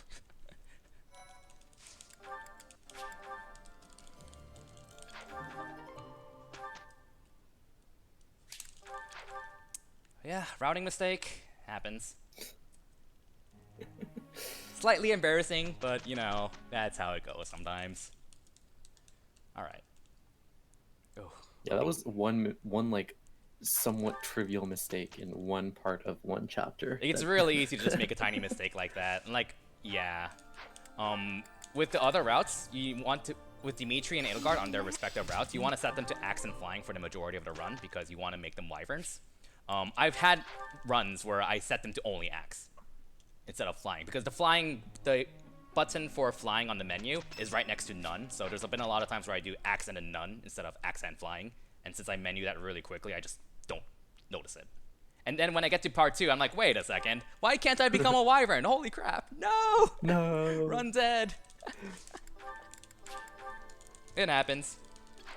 So, and this is just kind of like one of those kind of mistakes. That just kind of there we go. Run. We got A. We did? I wasn't paying attention. Oh, like well, just. Okay. We didn't need A at this point. We needed it at the next month. So I guess I was overestimating how much I needed. Okay. Okay, so... We would have had to seminar anyways. Sedith has 26 speed, I think? 26 speed. Just 128. He needs 29 for the last chapter for that strat.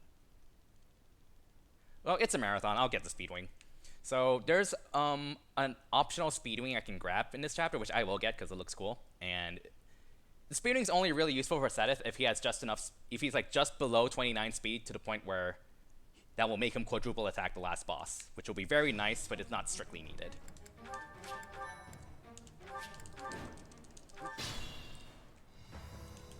let's clean up. Okay, so we're gonna see another warp here then. Again, this is just optional. It's just kind of there for convenience sake. What's my strategy? What's it called? Consistency's sake. I actually need to check something. Okay, that's fine. Guide me well. I strided the wrong units. Okay. Let's clean up. There we go. I'm great. That's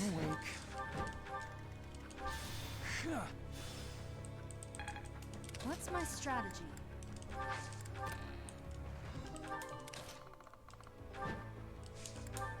What's just the a matter plan? of just dancing again like this.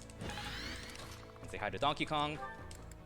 We have a combat art called Night Kneeler, which is effective on, well, horse units again.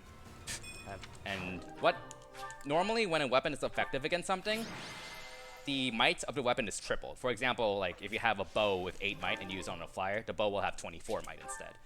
Effective combat arts don't do that. They double the might of the weapon, which sounds worse, but in this case, since we're using the freaking Lance of Ruin, which has 22 might, if we use Night Kneeler, it's gonna have 44 might. So yeah, it's pretty powerful. And then you poke the horses, and then Yeah, Night Kneeler's Yeah. pretty. Night Kneeler and Lance of Ruin are pretty good. The threshold we want for the fastest strat for this chapter is 35 strength on Zedith, which is why we kind of want an option to give him an energy drop if he's close to that threshold, but I don't think he's anywhere near it, so... And we already used energy drop, so it doesn't really matter. If he has 35 strength, then we can just Night Kneeler him again in the next chapter. If we don't, then we have to go for 2 40-ish hit rates with the Horse Slayer. It sounds as reliable as it sounds. As in not reliable at all, because that's basically a double 30% you have to land.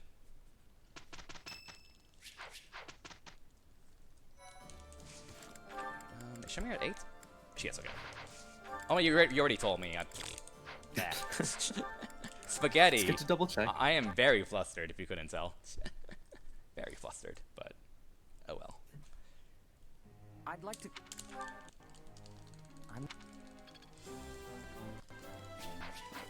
So yeah, chapter is another defeat all bosses chapter. It's the last time we're gonna see the Donkey Kong, and we also have to take out Hubert the Mage. Hubert's really far away. Like, this map is one of the biggest maps in the game by far, and Hubert's all the way across it, so it's like really hard, if not impossible, to just reach him really quickly. The Donkey Kong is kind of in the middle, so he's not as bad to reach. But we have to defeat both of them. And what we're gonna do is we're gonna buy an A-rank battalion on Shamir called the Black Eagle Pegasus Corps, and it has a gambit called Retribution. And what Retribution does is when you use it on a unit, for the next 5 turns, that unit can counterattack anything, no matter what the range is. It's as broken as it sounds, especially since it's for 5 turns, and it's very broken. And conveniently enough, Hubert, the mage boss, has a 10 range weapon, so all we have to do is move Sedith in range of him, and he'll kill himself on enemy face. And he'll attack Sedith, and thankfully he moves first. So he'll attack Sedith, and Sedith will just counterattack him at 10 range. With his lance. Yeah. It's a long lance. It's a very long lance. It's a lance of ruin for a reason. Sylvain, Shamir, and then... So for once, Byleth's actually going to be the stride bot for this map, because we don't have enough deployment slots otherwise for all the tools we need. Empire. Is that the Armored one? Core, where's it? Is that the one? This. Is that the one? Come. Okay. Okay. Let's clean up. Okay, so we're going to have a warp here. Okay, so conveniently enough, Sedith also has a crest, and I did not stride him somehow. Oh, no, I forgot Byleth has stride. Byleth has stride. I thought Shamir had stride, so I was like, why can't Sedith move very far? Oh, crap. Guide me well. It's So, a yeah. mystery to us all. Okay, so yeah, Horse Slayer, double 49 with Swift Strikes. So conveniently enough, Sedith has a crest called the Crest of Kiko, and it just activated there. Basically, with each hit of Swift Strikes, he has a 50% chance of just negating the counterattack of the enemy, which is why the Donkey Kong didn't counterattack him. So now we can just go for it again and Sedith at full HP, thanks to activating the crest. Okay, so with that, we're gonna go down here, and this is in range of Hubert, who's all the way down here. And assuming Sedith doesn't get critted on, we're good. And he's dead.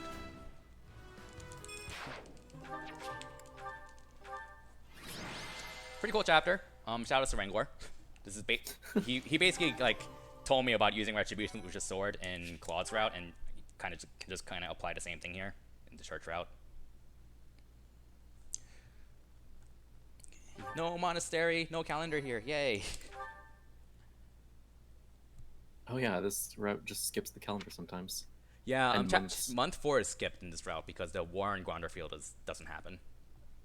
That means you miss out on an entire month of instructs. So, yep.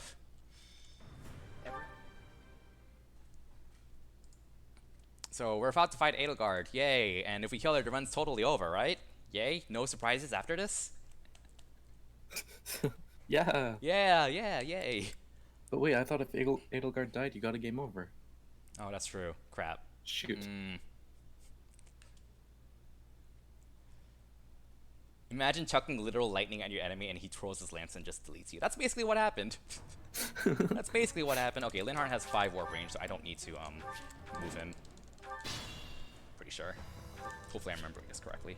What's my strategy? Appreciate it. Guide me well. So here. Wait, how far can Linhardt move? Let's clean up. I'm awake. Okay. What's the plan? Apologies. So we're gonna get a warp here to get set up across this wall.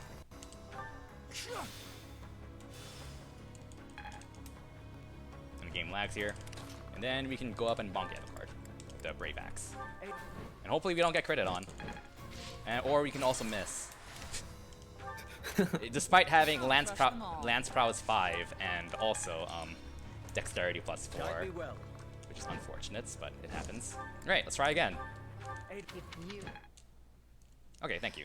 So yeah, that was another example of burning RNs to get a different result. I missed with set it, so I Divine Pulse to undo that move, had Catherine use up those bad RNs on a random enemy, and then finish off Adelgard with another attempt. So, yep. Okay, so we have 2 more chapters in the run. We're getting close to the end. This upcoming chapter is a chapter people like calling dubstep, because it's dubstep. Dubstep hype. Very aesthetic.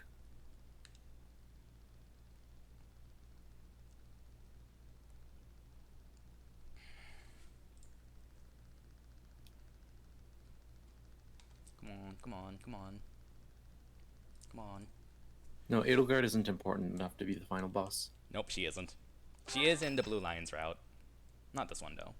That's true. But yeah, like every route, even this route has something that makes them stand out from each other in part 2. Like, so, even though I'm not a fan of Silver Snow as a concept, because it kind of doesn't need to exist, in my opinion, as a speedrun, it's actually pretty cool, especially since I'm a big fan of Seteth, and you get to see, like, just really good base stats on top of Swift Strikes and Night Nearly good combat arts being showcased when you don't really see much of that in other routes. So, yeah, I mean, that's what makes this route stand out a bit more. The other routes, what they have is, well, the Blue Lions, they don't really have like an early warp or anything, but what they do have in part 2 is a battalion called the Blue Lion Dancers, which is abused in the speedrun, which you're not going to see here, unfortunately, but it's pretty much Blue Lions exclusive. But what it does, it's a one-time use Gambit that lets up to 4 units move again, and you have a Dancer, so you can make your Dancer move again. And with that, you can make 1 unit move 3 times in the same turn. It's great.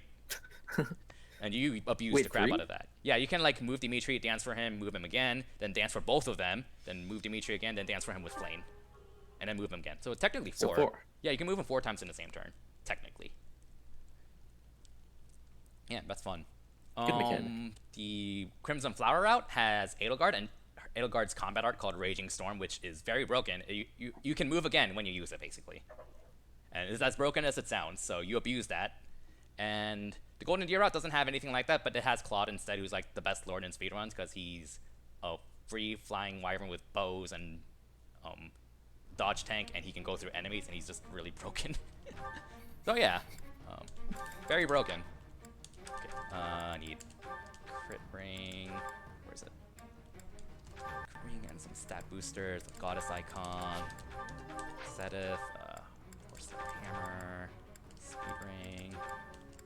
Speed wing. Okay, and a blessed lance. So all of this is preps for the last chapter, actually. But it's just a good time to do it. Where is it? Gerald Smirks, Sedith,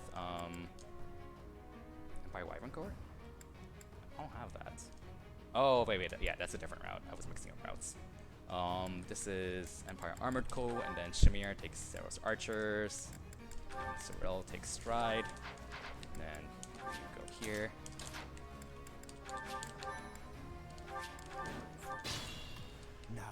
Okay. What's my So strategy? yeah, this is a kind of a techno map, and there's like this room here that you have to get in, and it's just a defeat boss chapter, but it's a bit more involved since we have to open that door. What's the plan? We can't just go to the boss, and we also have a lot of walls to go through, meaning we're gonna see some warp. Guide me well. So we're gonna do a bit of setup to get ready for that and clear this chapter quickly. So take this guy out. Now there are no enemies near us, so now we can safely gather all of our units around us and use auto battle. No.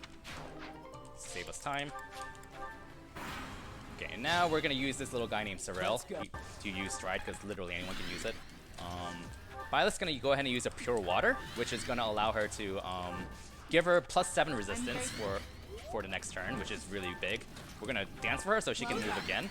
We also use Rally Defense, which temporarily raises Violet's defense by +4, and we're stacking all of this on her because it's very easy for her to die on this map. Very easy. So we need as much bulk as possible. We need a crit here. Okay.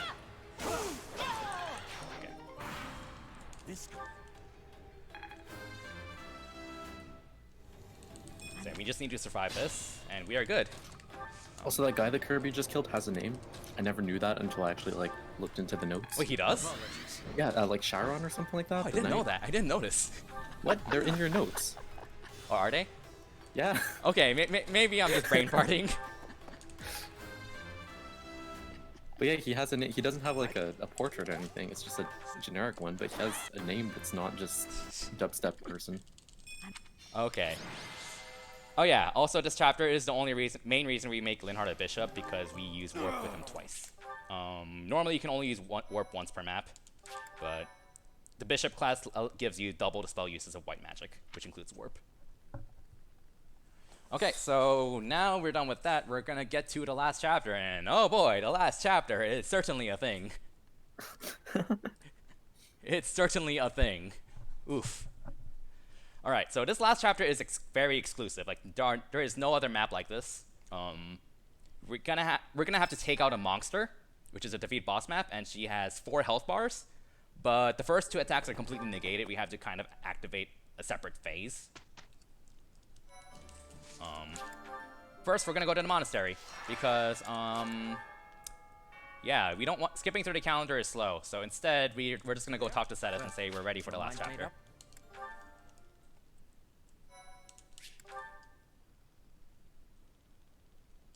So yeah, there's a lot of stuff that can go wrong in this map. Wait, that's a thing? A lot of stuff. And like, we need as much crit on Byleth as possible. Like, we have to rely on crits. Otherwise, we just cannot finish a chapter. So like, the success rate of this chapter is like really low, but it's been routed to give you as many options as possible with Divine Pulse. So realistically, you're usually gonna finish it with like 3 or 4 extra attempts with Divine Pulse. So basically, we have to attack the boss twice. That activates the next phase, and then we can actually start attacking the boss. She gets fully healed after the first 2 attacks, so whatever we do doesn't really matter as long as we just try to attack her. I think that's correct. No, that's here. Catherine. Okay. So another thing. Okay, no, actually, let's just go through this. So we need every one of our units. Remember that door key we got forever ago? We're gonna use it here. Okay, now we're gonna try to use the 3-range Gambit with Catherine. It's probably gonna miss. We want it to miss because the animation of hitting costs time. That activates this dialogue here. Stop! Let's clean up. Hammer time. Do it again with Shamir. Leave off! And now we can actually start attacking the boss. So what we're gonna do is use the Blessed Lance and Swift Strikes to break the barrier in 1 hit, because you normally need 2 attacks to break a barrier, or an effective weapon, which the Blessed Lance is. What's my strategy? And now we're gonna go in and hopefully not get hits, because we need to dodge. We did not dodge, so we might die here. We need to get... Okay, so we need to dodge. Okay, we got to dodge. Okay, good. Now, the last thing we're going to do is use Impregnable Wall. That's a really nice gambit where, for the rest of the turn, every unit affected, which is Sylvain, Byleth, and Shamir, will take and deal 1 damage, meaning they can't die, basically. You're a big help. Because well, rip Linhardt, rip Cyril, and rip Flame, but we need Seteth. Seteth and Catherine are bulky enough where they can just survive on their own, but Shamir and Sylvain have issues surviving, so we use Impregnable Wall on them. Turn 2, we're going to Monster Blast this corner here to break the barrier again. And I think I'm going to go with Lance of Ruin Swift Strike, because Seteth has like 25-ish crit. Or I'll Brave Axe. Seteth also has another ability. Girls next to him will get +5 attack. Might be +3, I don't remember. I think it's +3. Wait, where did Catherine... Did Catherine die? Oh, Catherine died. Wait. How did she die? Okay, let's... Oh, no, I can still finish this. I just have to not get Miracled. Okay, good. Because Miracle is a thing on the last few health bars where she has like a 30% chance of just surviving with 1 HP. So we need that to not happen. We need to dodge this too, and we need 2 crits. Okay, we're dead. Okay, Can Flame heal? I know she would heal enough. Might be because she has a bow equipped, I think.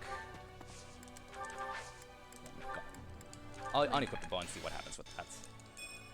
And what I'm gonna do instead to get a different result.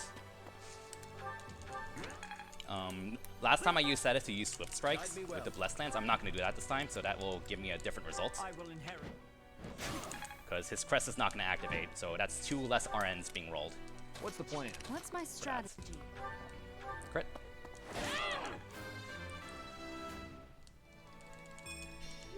Okay. I must go through. No miracle?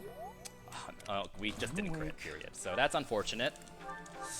We could still finish this if we get lucky. The problem is, this boss heals her current health bar completely every single time, so...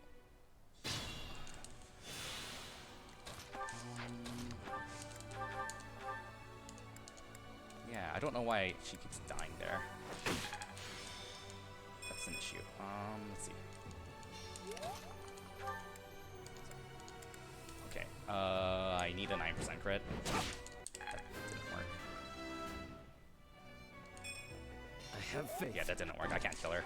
So my next option is I must fulfill. Thunderbrand, dodge, and get a crit. Okay. And then I need a 9% crit again. 2 9% crits actually. So that actually might not have been a good idea. Can Flame finish that? Onward. Nope. No.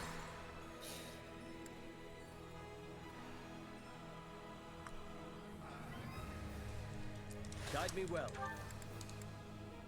Okay, so I can just Brave Axe. I just realized I could Brave Axe. So that should take out a health bar. I have faith. I must I need to fulfill. dodge and crits. Okay, What's the plan? 1 more chance. I don't need to dodge. Thankfully, I need 2 crits. Unfortunate. Okay, so I can have another option. I can re-roll some RNs here. Just attack with Flame, and What's try my again. strategy? Okay.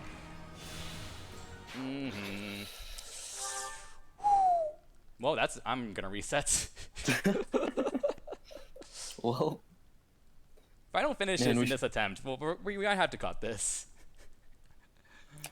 we'll just narrate the ending. We'll just narrate the ending, yeah. I mean, this chapter is like the least reliable chapter of like all of 3 Houses speedrunning, and it's the very last one, unfortunately.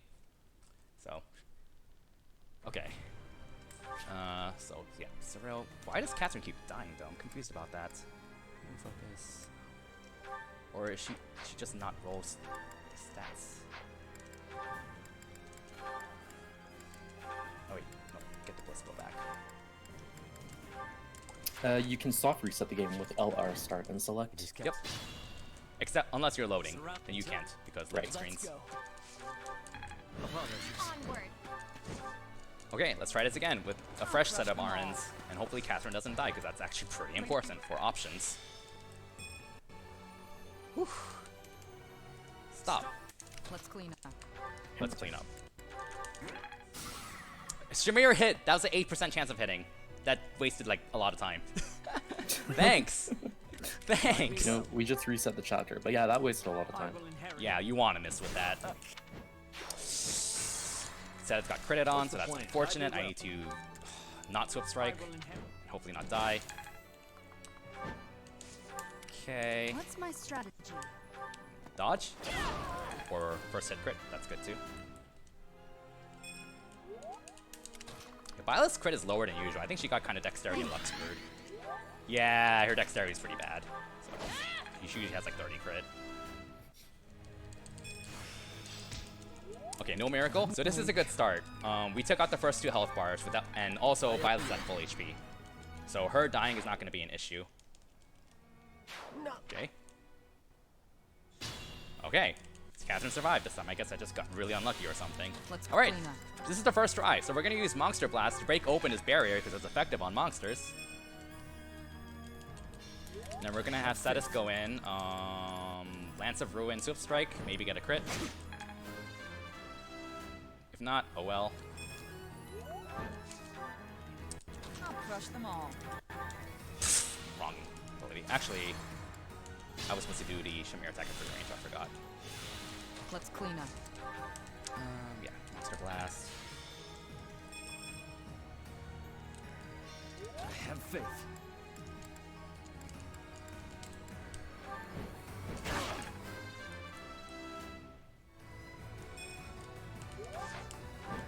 Okay. I'll crush them all.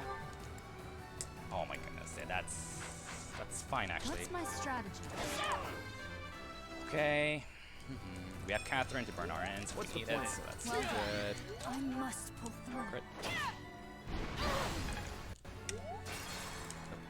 I'll crush them all. I must pull through. Onward. Burn our ends. Flame. Forge, and we I need this. must pull through. She missed. Oh my god. Okay, we need to do something else. So what I did was Swift Strike with Cetus. So I'm just gonna What's attack my first with strategy? Violet this time. This is normal difficulty, just FYI. So in case you wanted to ask about Mad Mode speedruns. What's the plan? Thank you. Just in case. I have faith.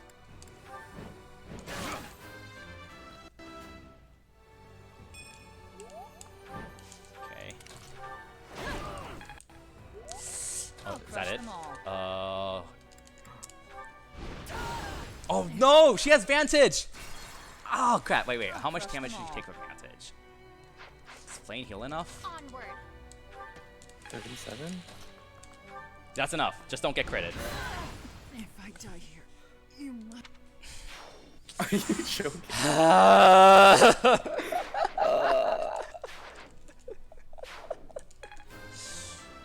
Oh. They're coming. Oh my god. Okay. Let's try something else now. Never mind. Routed Divine Pulses. Well, we're doing a hard another reset because Routed Divine Pulses again.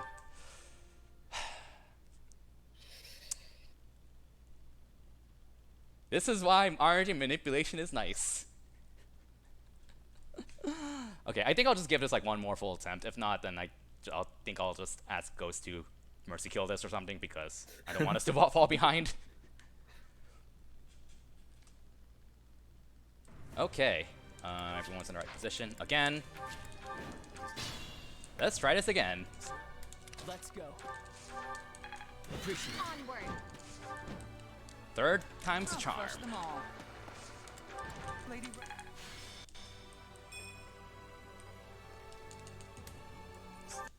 Let's clean up. Okay. guide me well. I will inherit. Okay. What's my strategy? Well, apparently they were a bit ahead, so we fixed that. Oh, okay. We fixed it. Good job. Good job. Good job, me. What's the plan? Calculated. Calculated, indeed. That's unfortunate. Let's do something else with Seth then. Guide me well. And not Swift Strike. I will inherit. That will roll 2 less What's my RNs. strategy?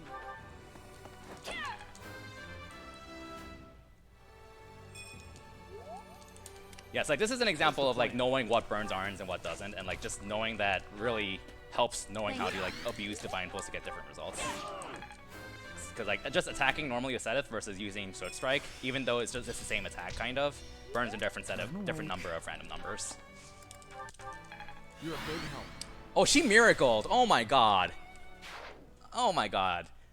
Oh, she miracled.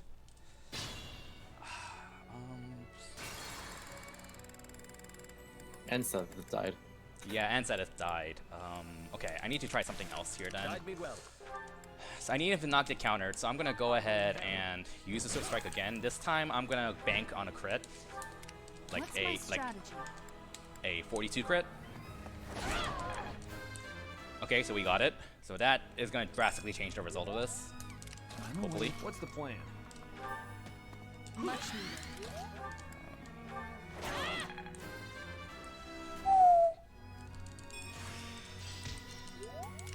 Yeah, I don't know why Catherine keeps dying. It's never happened. I feel it might have something to do with Seminar somehow, but I don't know. Yeah, maybe she's getting gambited because she has. Or maybe Avoid she or something. didn't get resistance in her auto levels Let's or clean something, up. and everyone's targeting her instead, which I've never seen happen before. This is specifically designed to make enemies go after Flame instead of Catherine, so this is really weird. Okay. No crit. Oh my goodness. Okay, actually, what I should try to do is I must pull through. this first. If I don't kill it... Okay, so the plan? 1 health bar left. What's I have status available to my burn Arns if I strategy? need it. I need... Okay, I got a crit. That's not enough, but I have status available. Guide me well.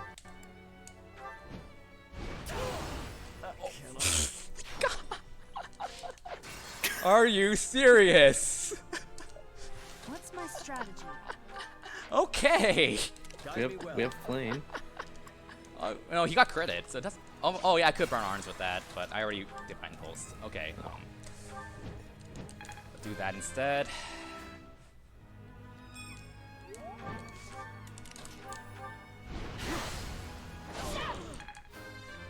Okay, well, time is coming up.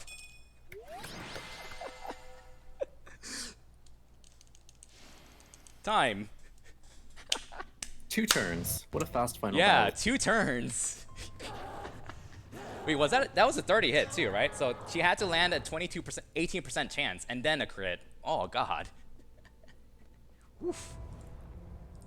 Well, that was an exciting run. And yeah, this is why I said this route is suffering because of that last chapter, and this is the first time it's like treated me this badly. So hey, it happens though. So thanks, Rhea, for making us catch up with the schedule again. There you go. Yay. Silver lining. The silver lining and silver snow. Okay, so I think we should probably move to the next run, because... Yeah, I probably need to wrap it up pretty fast. But yeah, just a quick shout out. Thanks for accepting this run. That was a glorious disaster, but very fun. And we have a Fire Emblem Discord. You can find it on speedrun.com if you're interested in speedrunning this game. There is a guide that shows off like a lot of the backup strats, thresholds, and stuff like that. Not 100% complete, but people are available to answer questions and stuff. So yeah, and there's a lot of other Fire Emblem games that people speedrun in the Discord, so it's a good resource for that too. Thanks, Ghost Kumo, for the poll and this category, setting up this category. And thanks, Kuo, for commentating. Again, pretty cool With a guy. pleasure. He's a really chill dude, so give him a follow too. I do my best. All right. FE3h.com is also a thing. It has really good resources for Oh this yes, fe3h.com is fantastic.